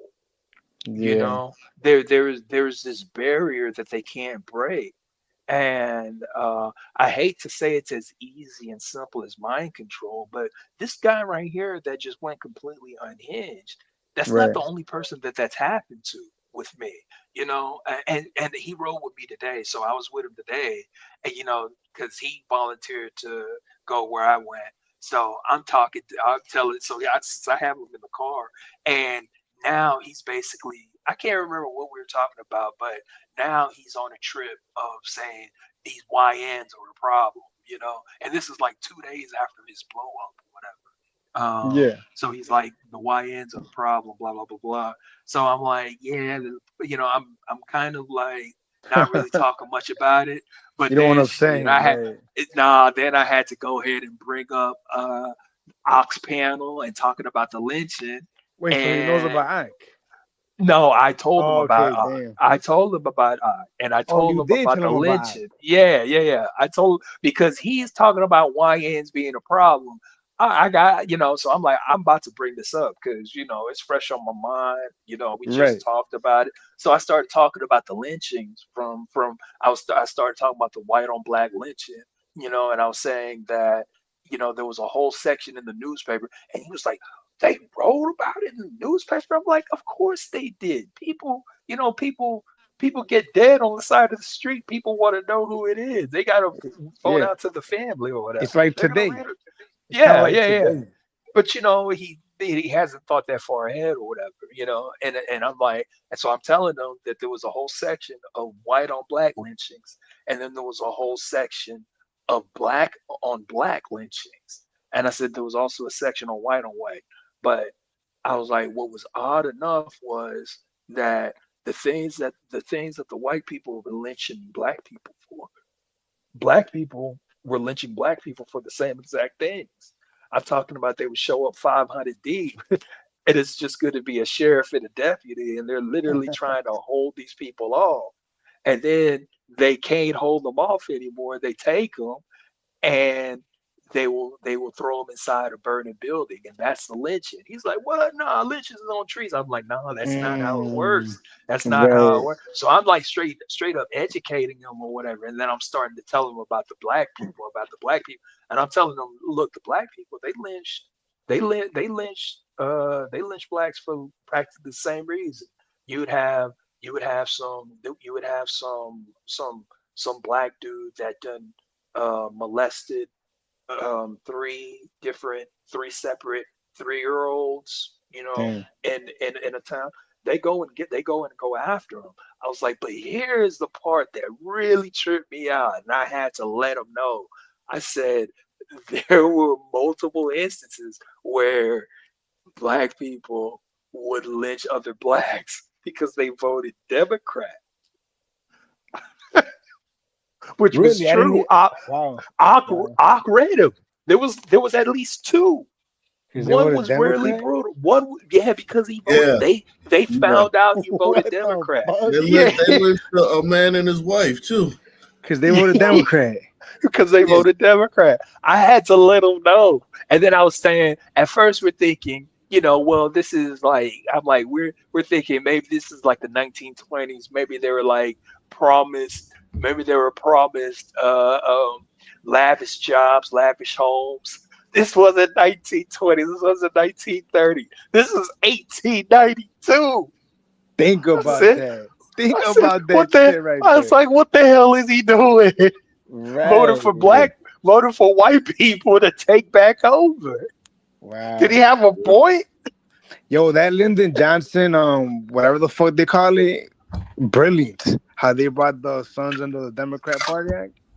Yeah, definitely. You know, hey, Let me you know, let me hey, just- oh, good, my bad. Go. What? Oh no! Hey, I was gonna ask. Have you ever listened to Judge Joe Brown? Yeah, Like, do you I ever? listen to him all the time. Okay. Yeah. So, there was this one point where Candace Owens and a few other people, they pretty much made the accusation that Lyndon B. Johnson is Juice Crew. And, a lot of people got upset with it.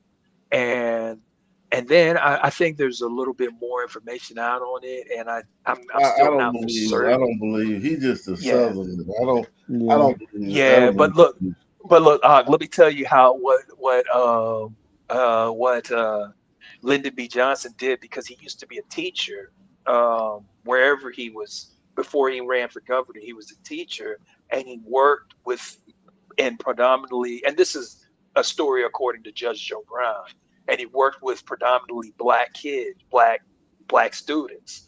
So one day he was just like, you know what, I'm about to run for office. So he rounded up as many black kids as possible, and he took them all and got them registered to vote and voted for him, and that's how he got in office.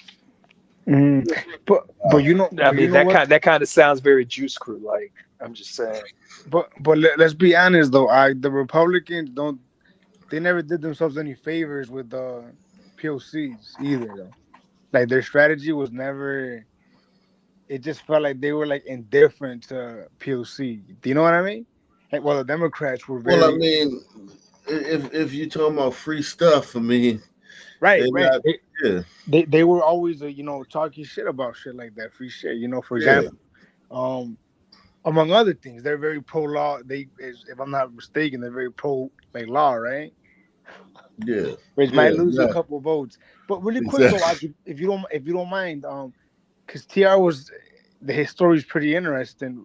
If you could just, what did the brother say to you when you told him about the Democratic lynchings? Okay, so when I told him about that, because I explained to him that when we were on the panel, we kind of were thinking that it was later in the years, like closer to civil rights era. We were thinking that it was like the 1940s. We were like, nah, this was in the 1890s. And he was like, what? That's crazy. That's crazy. I was like, man, think about that. They lynched us. I was like, at first, and then I was telling him, at first I felt bad for the guy. Then I'm thinking to myself, why the hell are you voting for Democrat in the 1890s? I was like, and this is him. Remember, he just blew up on me because somehow, some way, me saying that LA riots are worse than January 6th is, white racist. I'm supporting white supremacy or whatever. He made the suggestion that, he was like, well, during he didn't use Reconstruction, but he said, during after slavery, blacks was in control and it was like the Wild Wild West. I'm like, I mean, yeah, I know. So, and that's pretty much how the story ended. But yeah, look at these anytime niggas, I get a chance, I'm plugging it. Look at these niggas in the street, man. The concrete jungle. Yeah, it's just a damn shame that we act like this. St. John Parish crime cameras captured the moments before a fight on 3rd Street in Reserve got deadly. The blue pants is going to be the deceased victim, Talik. Oh, shit. He's losing. Man. Police say 18-year-old Jaden Williams shot and killed. Jesus, that's one ugly motherfucker. God damn. They look like a black bird, man. Ugly as shit, man. 17-year-old Tyleek Jackson Thursday night around 8 p.m. The winner Sheriff of the Mike fight? Driggs says the crime started as an altercation over a girl, but quickly escalated. So Jaden loses his shirt and he's running. Now, the victim in the blue warm-ups, I guess, he's getting himself prepared to fight more.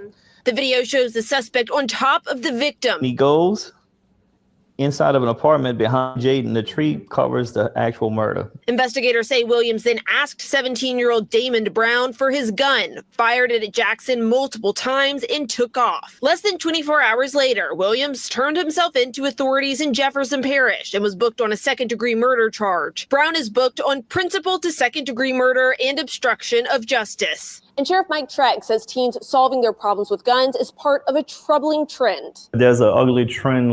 A troubling trend. The fuck? How do they fix their mouth to say some stupid shit like that? You know how they said the tree obstructed the actual deletion in Kent Fox County? That might be an issue. I'm telling you. Lately, of young people, teenagers committing homicides. I can think of 3 in St. John within the last couple of years. Sheriff Treg says he doesn't have a solution yet, but is asking parents to step in. Take those cell phones and see what's going on. You're supposed to know what your children are and who they're with and verify. Double verify. In St. John Parish, Amelia Strahan, WWL, Louisiana. Not having a solution, Leah. There are no solutions. There's nothing even remotely close to a solution. Yo, who's Jay? All that noise they're making. Yeah, somebody got a lot of feedback. Jay, who is he? Yeah, Jay got a. If I was you, I'd drop him. Well, I think he's good now. Yeah, he. Oh wow, I think that's you, Wiggins. You don't even want to unmute it. Nah, it was Jay though, but yeah. Yo, you gotta mute yourself, Jay. You got feedback, or you gotta drop off and come back on, man. Yo, everything that they just said in that article towards the end was like, it's just very telling how there's no solutions, you know? Yeah. Make sure y'all support the channel, guys. Support the channel. Yeah. Let's see. Let's see. We got. It feels like if we were to just be honest with ourselves as a society about the differences and handle each group accordingly, it would go a long way for the Sun community, man. Mm-hmm. If we stop pretending like, Sun kids causing all this chaos is like what they do and addressing it as such and not trying to like minimize it or avoid it. You get what I'm trying to say? It will go a long way for the Sun community. I got you. Yeah, definitely. Without a doubt. And now to a string of car thefts in Mount Laurel, New Jersey. Police there searching for the criminals behind more than a half dozen vehicles overnight. One of the thefts caught on camera. And Chris, you spoke with a couple of impacted car owners. Yeah, Sheba, this wasn't just a stolen car. This was an entire neighborhood of vehicles targeted here in Mount Laurel. We're talking cars and SUVs stolen right from the driveways of homeowners by a group of quick-moving thieves. I was in shock. I was in shock. I couldn't believe it. When Mount Laurel police asked Sharice Purcell if her doorbell camera captured her neighbor's car theft across the street Tuesday morning, she quickly realized she was a victim too. Her video shows a thief getting into her 2020 Acura SUV, start it up, and take off right out of her driveway. Her keys were in her house at the time. So I don't know how they did it. They did it so quick that it almost looks like, oh my God, like they lived there at my house.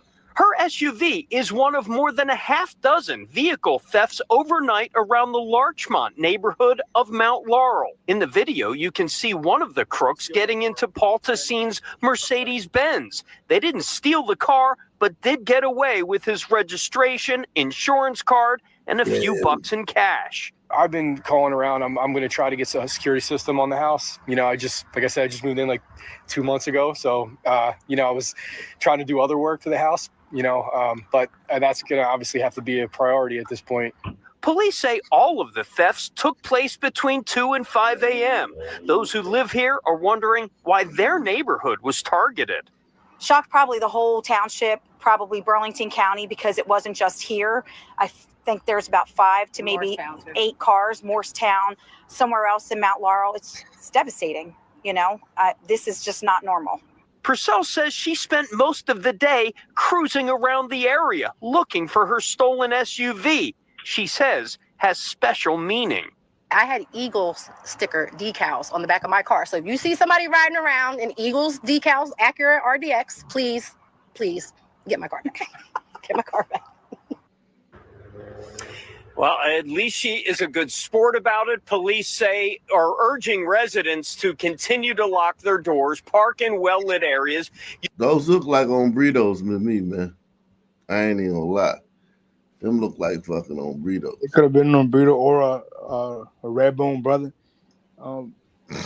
That Glider King though, right? Welcome to the neighborhood. I'm telling you, man.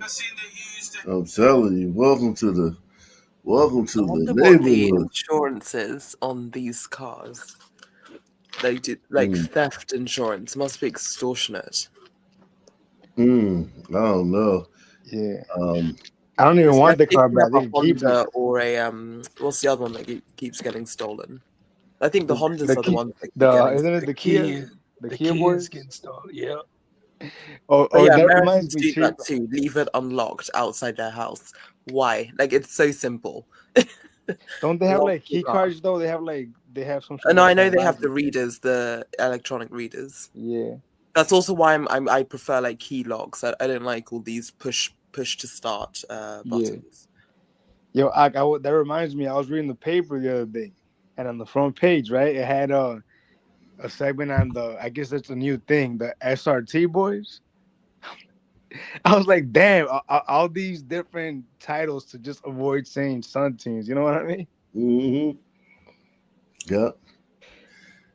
But I mean, SRT sounds better than Kia boys, though. You know, like the Dodge SRT. Una baby. Vete, papá. Mira, acá hay otro color, mira. Sí, pero aquí son ¿a cuáles de Halloween? ¿A cuáles de Halloween?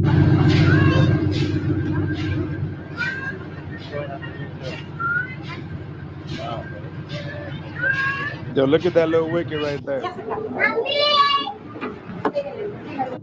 Thing that can happen to me because I love children. And over there we have us only Mexican children. They speak most Spanish, and I can get along better speaking the language than the other language. And they are beautiful and so cute and so good. What about some of the meat?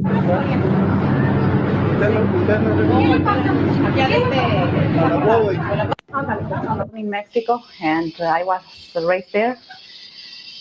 Country since the 1950s. Why do you feel more? Why? Get together with the Mexicans. I feel more better there than with the American party because we talk in Spanish and we have our culture, you know.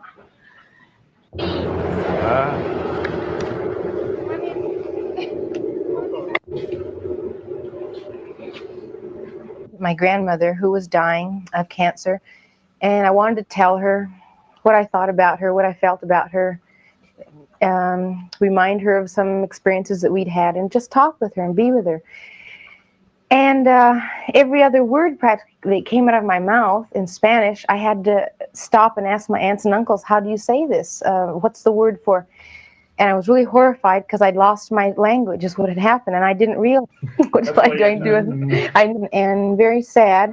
So I came back to Oakland, signed up at Grove Merritt College right away for a Spanish class, and began to study again. But what was interesting, it was through Chicano Studies that I took the class. So half the class was devoted to Spanish and half the class to, well, politics or Chicanismo, if you will, which was very exciting for me. It was very, I thought, radical and really far out at the time, but it was very interesting to me to find out what was happening in the world of Chicanos. I really had been living in a very anglicized kind of world.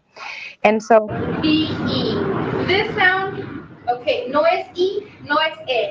In Oakland, you live in Oakland? Of course, America's anglicized. I live in Oakland. and that something I had lost was beginning to be. Damn, look at these Mexican people, man, back in the fucking 70s, man. Y'all was around back then. Man, I'm telling you, man, they're exposing our plot to invade America, man. Mm-hmm. We're caught red-handed, you know? Yeah. You got us. Good afternoon, sir. May I help you, please? Thank you. Have a nice day. Come again, please. May I help you, sir? So that'll be 436. Thank you, sir. Have a nice day. Come again, please. Man, you rarely see that. I was going to say, did they say hello in McDonald's? Right, big smile, good service. Over 25 in McDonald's.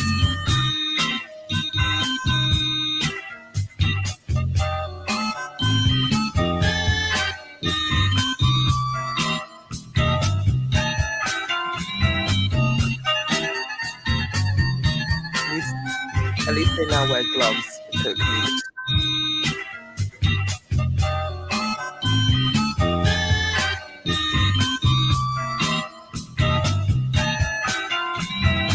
Wear Cardinals. Here, is that Calvin? Wow. That's Calvin's daddy. Cleaning as they go. This McDonald's looks a lot healthier than current McDonald's. It does.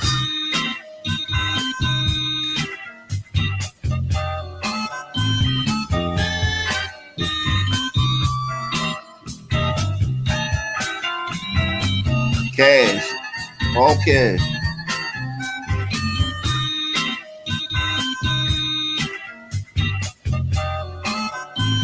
Oh yeah, I remember when they put the burger in them thing. I remember that. The burger would be in there and they stopped packaging it like that. I can't remember when they stopped packaging it like that. I wonder if they will get robbed off it, if it's all cash. Oh, that plays true. It damn sure wouldn't be. Wicked, it damn sure wouldn't be in the daytime.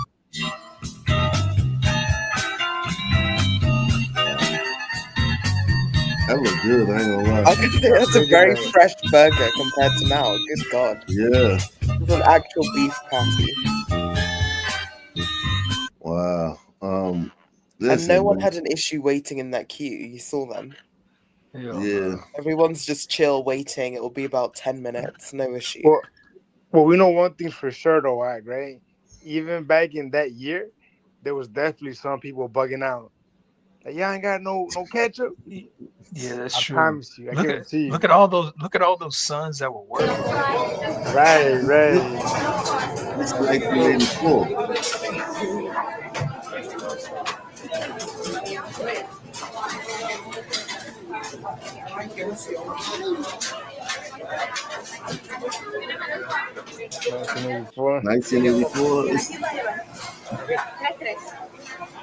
Here's the cash register. Still analog.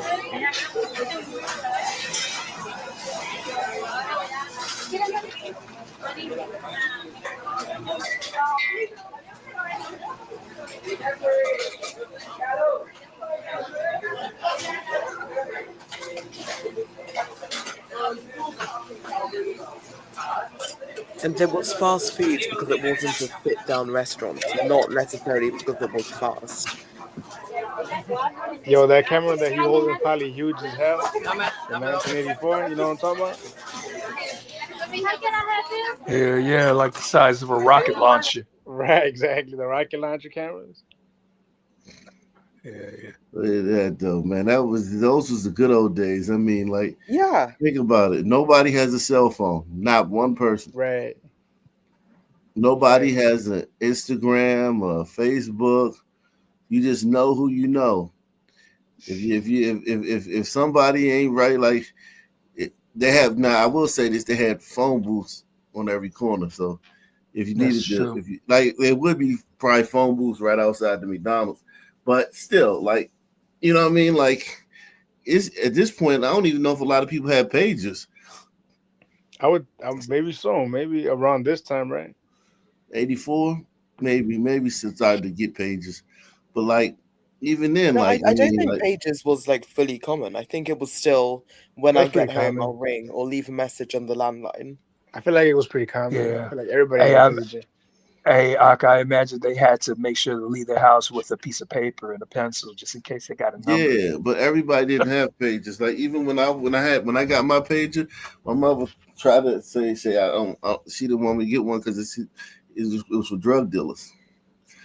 It was like associated with drug dealers. Yeah, I think it was And it was like, professionals, doctors, lawyers, business people. But I think the yeah, average person didn't have a page like that. You know, when I came up in the 90s, when I started coming too, I feel like everybody had a pager. But that yeah. was like the 90s. This is 84. This is 84. Right. And fries look good too. Yeah, I was thinking out of that. The burgers look good. This look good. Isn't this the they were using it with the non-oils that Robert F. Kennedy. Lard. That was the lard back Yeah, then. the better one, isn't it? Yeah. Yeah. The lard fries tasted so good. 20-piece And they nugget? actually filled drinks to the brim. Yeah. Look at that, man. Oh man, that looks so good. Look at That's the little probably hombrito. Look at the little hombrito, man. He like, what's that? Fuck tacos, man. Chimichangas. I want some of this shit, man. It must have not been Tuesday, you know? Yeah, man. Fuck. Look at this. Oh man. These was the days, man. The blue one's a fish fillet, right? Yeah, it's a fish fillet, yeah. Oh man. If I can't just eat one fish fillet, I gotta get two of them bitches.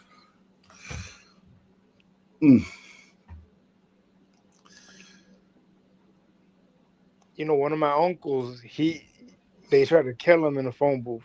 They set him up, and he was in the phone booth, and they pulled up with a Mac 10, but they sprayed it as opposed to like aiming it. So he survived it in a phone booth. Wow. Yeah. Phone booths was everywhere. Look at the menu. Look how small the menu is. Right. Don't need a now I'm fucking McDonald's. Wow. Those are the days, man. It's actually the burger probably looks like the actual adverts at that time. Yeah, Michael Jackson. This is Michael Jackson time. Lionel Richie. Prince. Bon Jovi. What's the name of the Super Freak game? Super Freak? Rick James. Yeah, Rick James. She's a super freak. Rap and shit. LL Cool J. This is like right when rap took off. Oh yeah, I wanted to show y'all this this documentary, man. I want to show y'all this documentary. Everybody support the channel, man. Support the channel, guys, man. It's Friday, man. We can do better than this, man. You're not getting this nowhere else, man. You're not getting this time capsule, man. You're not getting this type of content nowhere else, man. We got 300 in the building. We got people in X. We got people in Kick. We got people in YouTube. Beast Life says, we appreciate you. Happy early Father's Day. Happy Father's Day to you too, man. Yeah, man. Support the channel and then buckle up for one of these ag documentaries. Yeah, man. The more things change, the more they stay the same. Uh-oh. Jeez.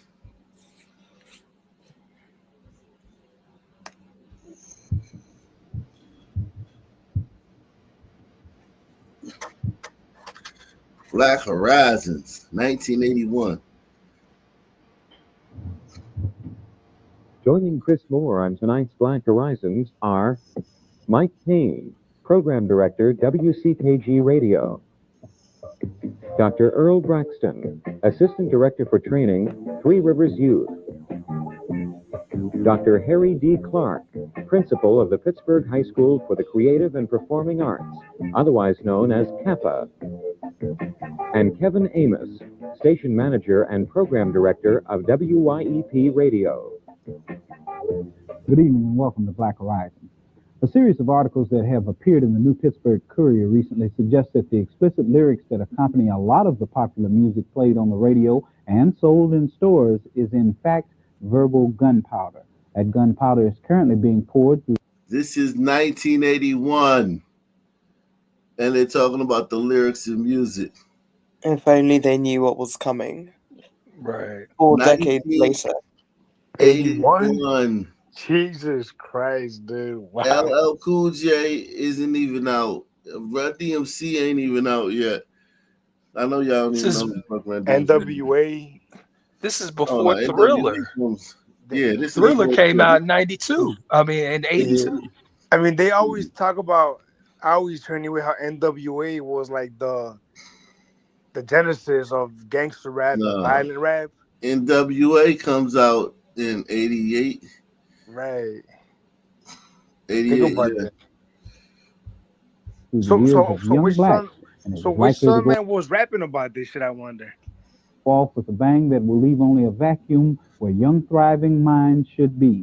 As an example, listen if you will to some of the lyrics of Rapper's Delight, the song that kicked off the current craze of rhyming rap. Quoting, "He's a fairy, I do suppose, flying through the air in pantyhose. He can't satisfy you with his little worm, but I can bust you with my super sperm." End of quote. Well, that's more than suggestive. That's downright blatant.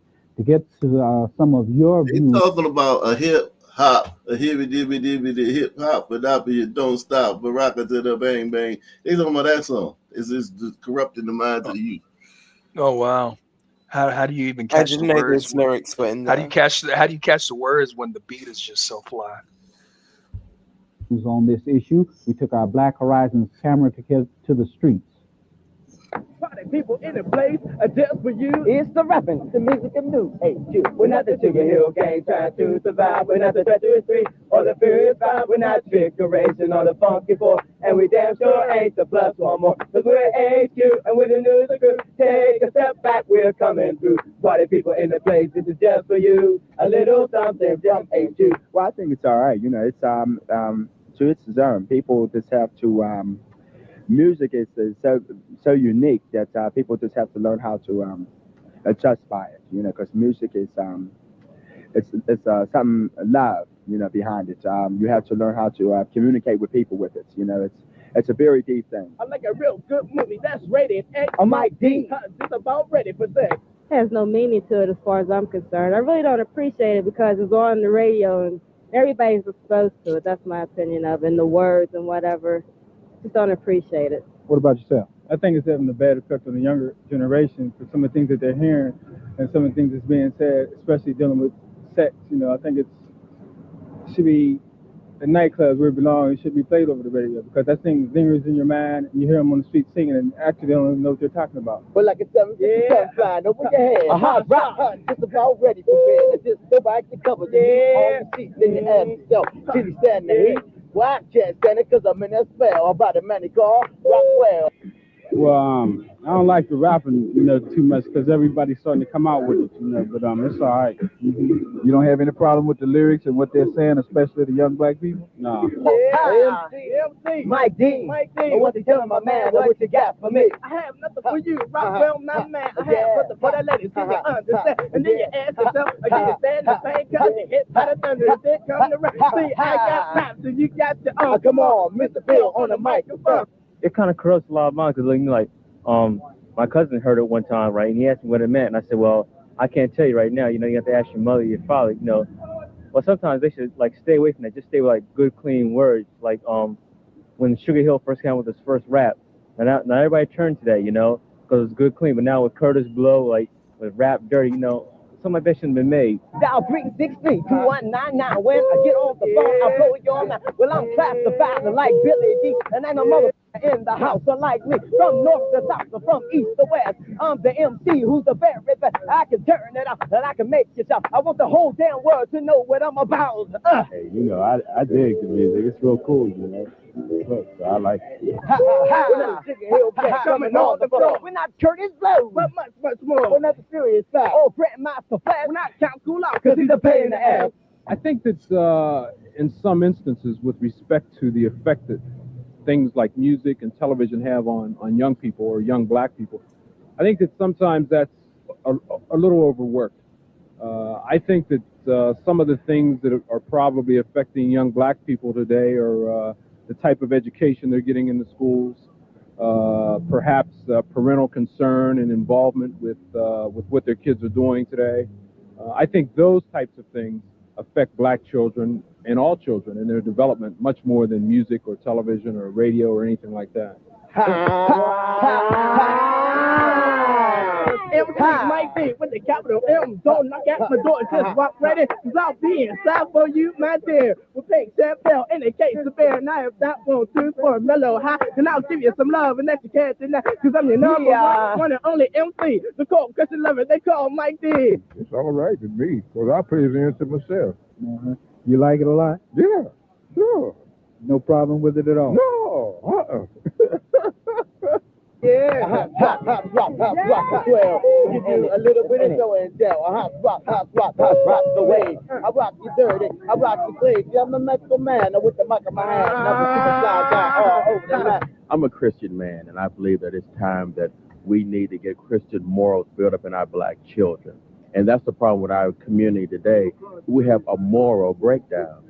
And and it's coming through our music. That's our only means of communication is through the music. And we're doing it with that thing called rap. And they want the black man to be cool. And it's time for us to quit being cool and standing up for what's right. Well, those are just a few opinions being garnered while out on. I said if only he knows 40 years later, probably has a connection with today's youth. Yeah, I'm telling you, like, it's just mind-boggling that they doing all this over a hip hop, a hippy-dippy-dippy, dip-dop, you don't stop, a rocket to the bang bang boogie, up jumps the boogie to the boogie to the boogie to beat. That's crazy. Now it's Draco. I killed him. I stood over his gravestone. I shot his gravestone. I went and killed his mother. Smoking on his ashes. Smoked his girl baby mother. Killed her children. Kill. What you gonna do about it? It's the music now. Wow. But it goes to show you that they knew. This anybody who thinks that there's something wrong with the music and is affecting kids' minds, these people knew from the jump something wasn't right about that shit. You know what I'm saying? Yeah, but hey, I mean, look, I remember when I forget where I read about how these Sun words in Chicago were killing each other to, the Temptations in the background, like, like the Vice Lords, the Blackstones. Mm-hmm. They used to wear the berets, and they were gangbanging, killing each other. There wasn't no gangster rap. It was the Temptations. Mm-hmm. Wow. This just seeing, man, that these people had issues with that shit from the jump. From day one. When I saw that video right there, all I could see was the movie Coolie High, which came out in like 1975. I mean, they were on the same stuff, and that was a movie, but they portrayed that time well. Mm-hmm. Yep. Wow. Man. Let me see what else is going on. Let's see. What else is going on? Okay.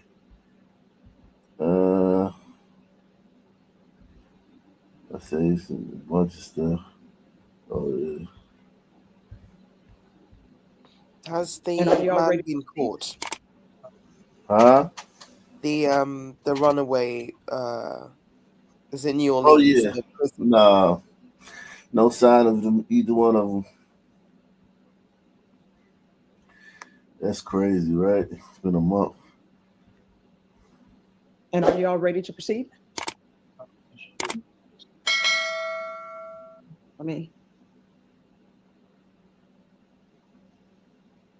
That always brightens the day. And then her son is graduating the academy. I'm like, oh.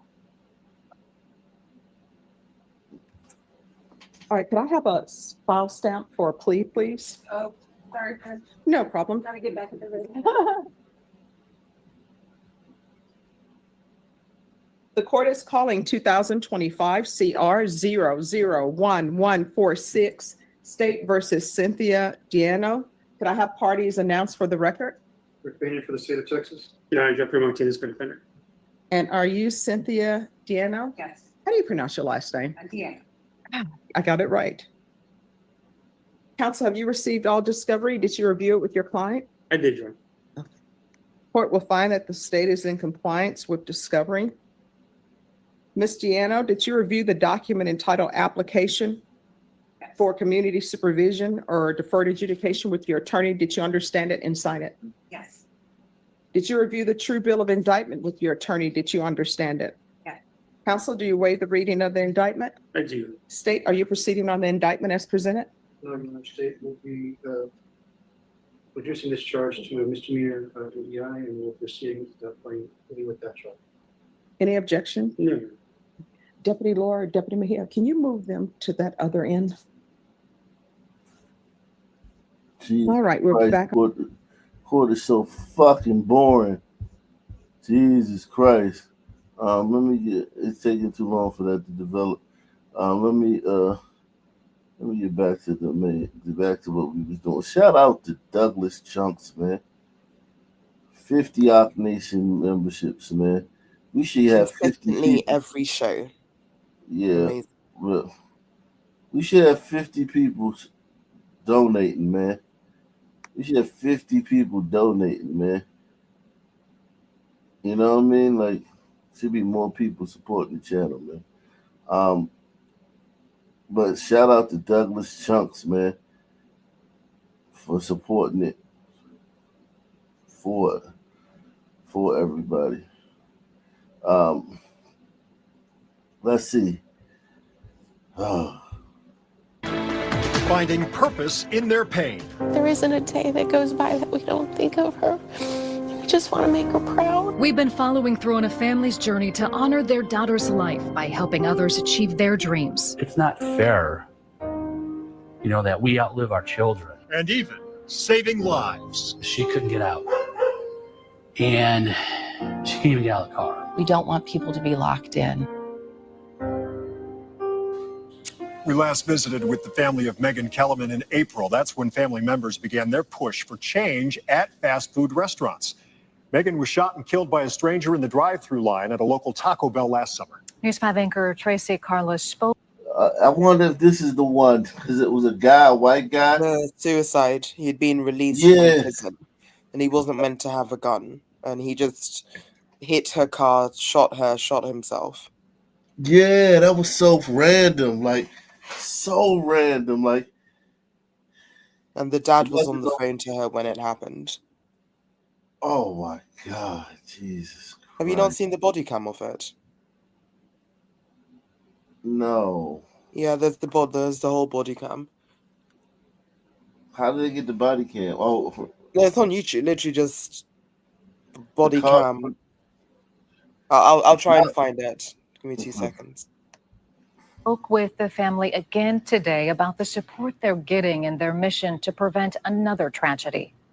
Megan Kellerman is described as kind, loving, and caring. An amazing, vibrant, quirky, just full of energy, want to take on the world.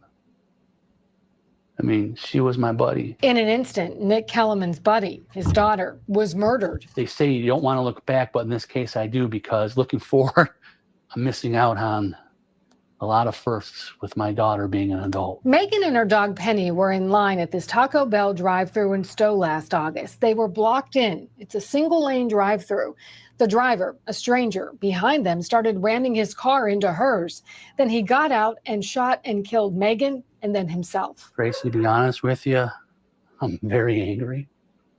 I'm very angry. Now Nick Kellerman is channeling his anger to make a difference. Megan did a lot of things while she was alive for causes to help people. So for me to, and my family, to get our frustration, anger out, to honor her by trying to make positive change in a constructive way. Nick and his family are focused on Megan's way out and changing laws. Megan's way out would mandate that these drive-thrus have a exit for folks as they're going through that drive-through process. They're working with State Senator Casey Weinstein to make Megan's way out a state law. A lot of emergencies can happen over the course of, the 5 to up to 20 minutes that you can be in these drive-thrus.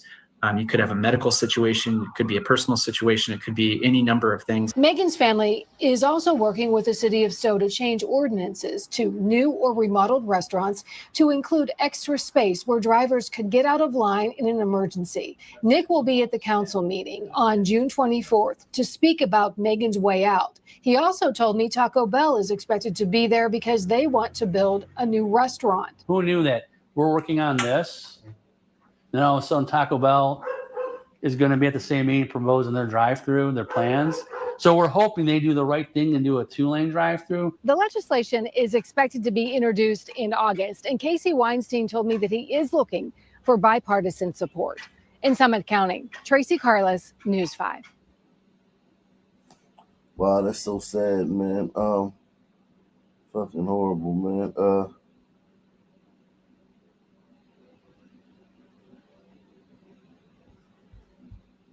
And 14-year-old, some brothers are in custody after police say they shot up a birthday party. But all the people you're trying to impress, guess what? Ain't none of them where you're sitting right now.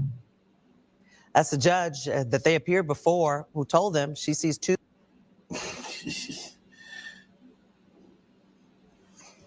They don't care, man.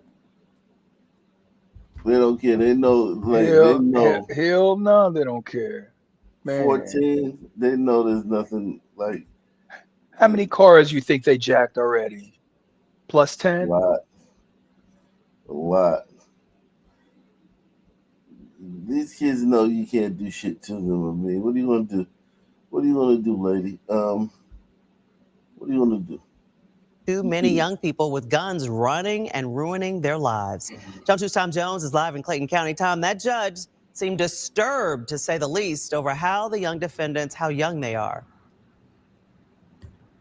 Yeah, that's true, Karen. Judge Latrivia Case Johnson said the brothers look like babies. She told them that she has children their age. She wanted to know, why is it that so many young men are so willing to pick up a gun and shoot someone? How old are you, Dwayne? 14. How old are you, Major? 13. Clayton County Magistrate Court Judge Latrivia Case Johnson was blown away that 13 and 14-year-old brothers are accused of shooting up a birthday party, wounding a minor. This is video from that night. I just don't know what to say. I don't know what to say. We are showing the teens because they are being tried as adults. Police say 13-year-old Major Tolbert and 14-year-old Dwayne Tolbert were kicked out of the party on Pebble Ridge Lane in January because they weren't invited. There was a fight. They were told to leave. Oh, man. A 13-year-old. Man, hey, man. A 13-year-old was told to leave. Yeah.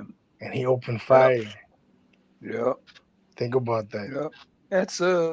That's seems to be on par. Wow. Right. The judge said one or both of the brothers started firing. And then posted it on Instagram, what you had done. One of the teens tried to explain what happened. You said about the uninvited part. We was invited. That was our cousin party. The judge eventually cut him off to prevent him from incriminating himself. She told the teens she sees too many young people ruining their lives with guns. Y'all didn't look at the YSL? trial? Yes, ma'am. This is no joke when you're out here shooting guns. The judge said these are only allegations at this point, but she said the brothers' lives are about to change. You will eat when told to eat. You will sleep when told to sleep. She wished them well and told them she hopes they can help change other teens who find themselves in trouble. Maybe you have to be a voice for other juveniles. And the judge denied bond for the brothers. They face several charges, including aggravated assault, child cruelty, possession of a firearm. A woman who lives near that party says her home was hit with several bullets and someone in her home could have been killed, except they were upstairs. We're live in Clayton County in Jonesboro. Tom Jones, Channel 2 Action News. The link of Megan's story is in the body cam is in the back chat. Okay. The second link has her parents' reaction as they turned up. Scene.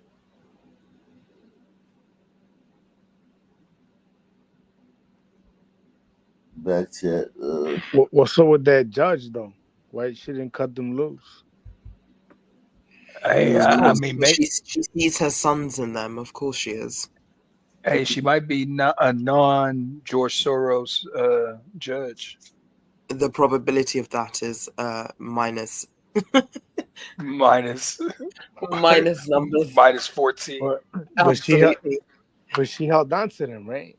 They didn't let them go, right?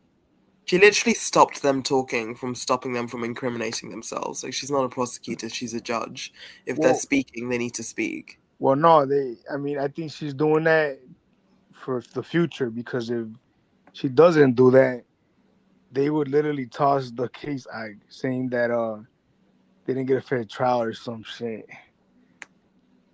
So that's why they do shit like that, like stop talking and whatever. But she's not the prosecutor. She's not the defense attorney. No, but nonetheless, she's the judge. But still, those are her babies, you know. Black boys, you look just like my black boys. But she held on to them. Protect our black. Yeah, she did. So I'm saying, like, it doesn't mean that she doesn't see her black boys. Oh yeah, 100%. But the fact that she held on to them, man, hats out to her. Yeah. No, I know. Straight up. But what they wake up. But what they did. Hey, Pantheon, you remember what I don't know if he was here. I used your voice. Yes. I mean, but it worked though when you did. Yeah, I know. We woke out. Wake up. I'm up. What are you talking about? I never was asleep. You are in a purple wall. And then you've gone from cinder blocks to a purple. You disappeared. You have meshed. I can't play this video because it's copyright. Law and Order. But the first one isn't though. It's explicit. The first one isn't. Hold on, let me just wow. This guy's arrested in fucking Disneyland. It's gonna be a what, cake content? Yeah.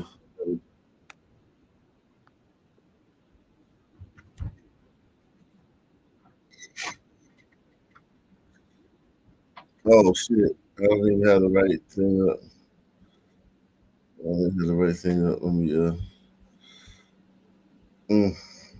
man.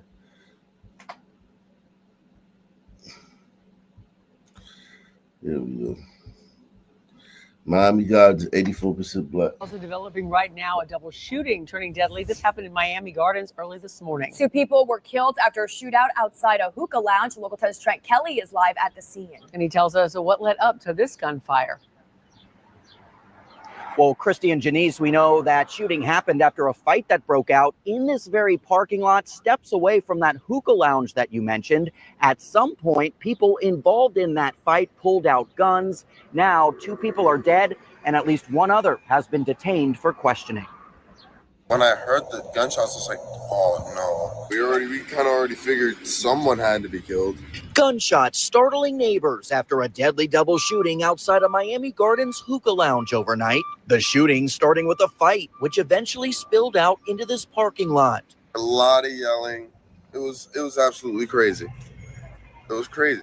It happened just after 2:30 this morning outside the Crew Hookah Lounge on Northwest 215th Street and 441. Police initially responding to a shots fired call. When they arrived, they found 2 people who had been shot. One person dying at the scene, their body covered up by a tarp right next to a parked car and several spent shell casings. The second victim rushed to a hospital where they also died. A witness telling the one and only off camera that it all started when a man was seen beating up a woman inside the lounge. At some point, things moved outside where they say another person tried to step in and stop the beating by pulling out a gun and opening fire. The witness says the man who was seen beating that woman was one of the victims who was shot and killed, along with a possible friend of his. Investigators spending hours at the scene, interviewing witnesses and towing away nearly a half dozen cars. The medical examiner also arriving before taking away the body of the victim who died in the parking lot. While officers say one person has been detained for questioning, it's still unclear whether they will face any charges. The message to the community is clear. If you see something, say something. And that's exactly what happened today. A fight started, authorities were notified, and we responded immediately. And we do know a total of 3 guns were recovered by investigators here at the scene overnight. At this point, though, it's not clear who those guns may have belonged to or how many people in total opened fire here. Detectives now in the process of reviewing surveillance footage from that hookah lounge to try and answer those questions. For now, that is the latest live from Miami Gardens. I'm Trent Kelly, Local 10 News.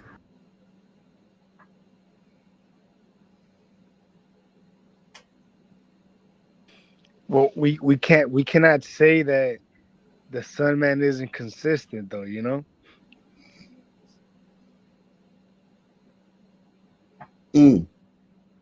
Let's see what else is going on. Oh yeah, I'm gonna be switching over to kicking 5 minutes. We going to kick in 5 minutes, man. 5 minutes. We going to kick only, man. I'm shutting down the YouTube stream, man. Yo, the glider yesterday from Philly was interesting. The shit he was talking to you about his kid. Oh yeah, you talking about Beast Slay? Hey, that was that was great. That was great, Very man. interesting. It was that was really sad, man. God, You could hear man. like the These pain go- and anger in that Yeah, man's man. voice. See? It's almost like it almost seemed like he was on the verge of like kind of like not necessarily throwing in the towel, but just saying like, No, I don't what's think the he's throwing point? the towel. Not throwing the towel like he's gonna No, he give didn't sound up and like that to submit, me. but he sounded. It's just like He sounded almost like. defiant to me. Mm, But you know what though, yeah. I relate to him in that I'd never want to hear nobody tell my kids they're victims of anything. I'm teaching my kids that we fight. You know, we've had wins and we've had losses, but we always gonna fight. We're gonna keep fighting, right?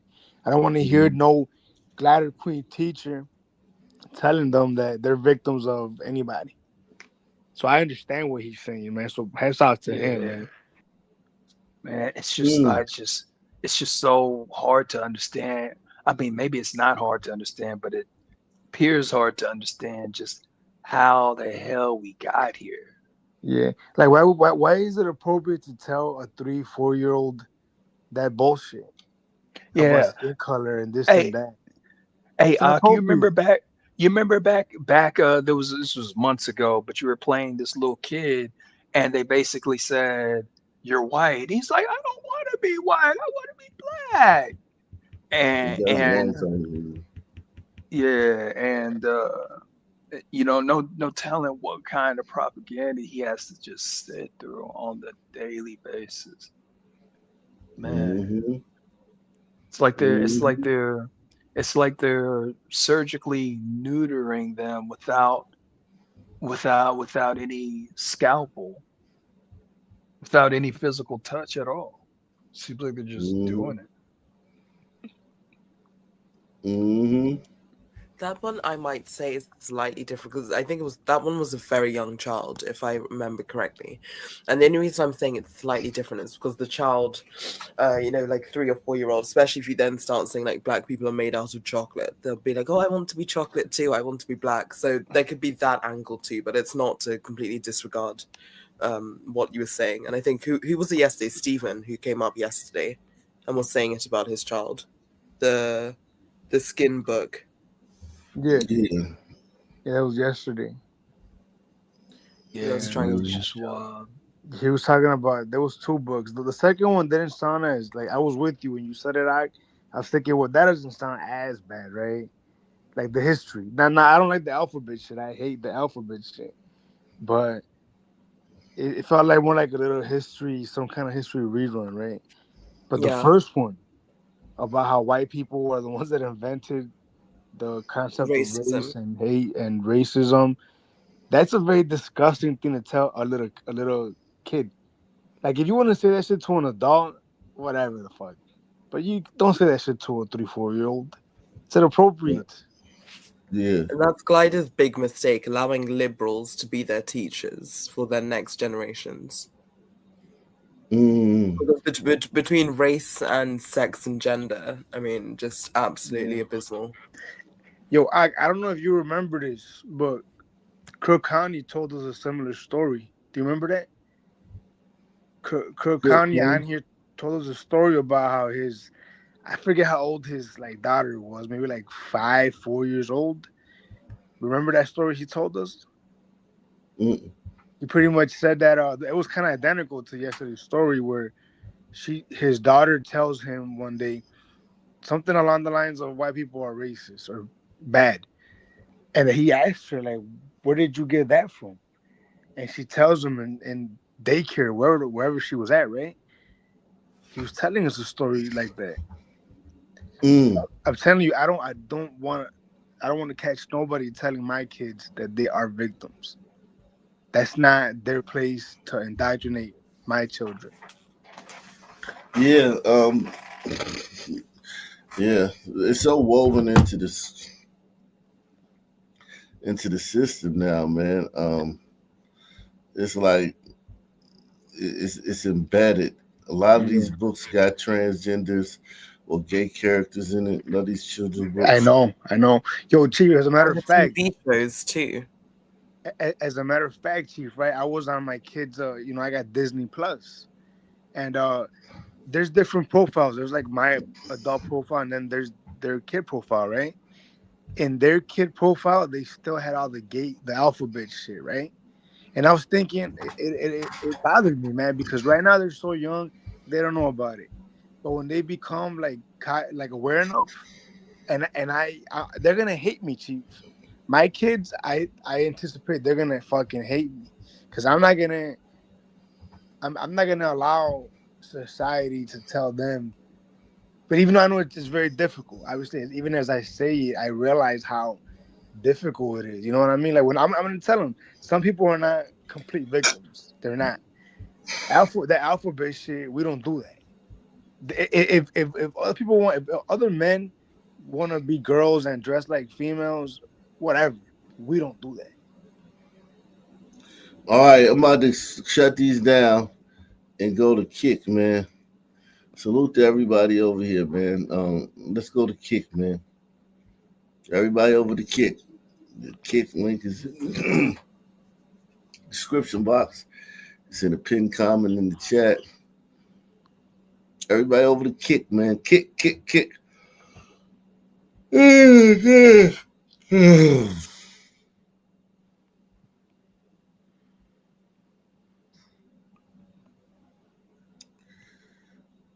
Oh man. I mean, they're consistent, man. I really hats off to the brothers, man. They're definitely consistent. Every day is just senseless violence. It's like Yeah. it's just you can't even like it boggles the mind.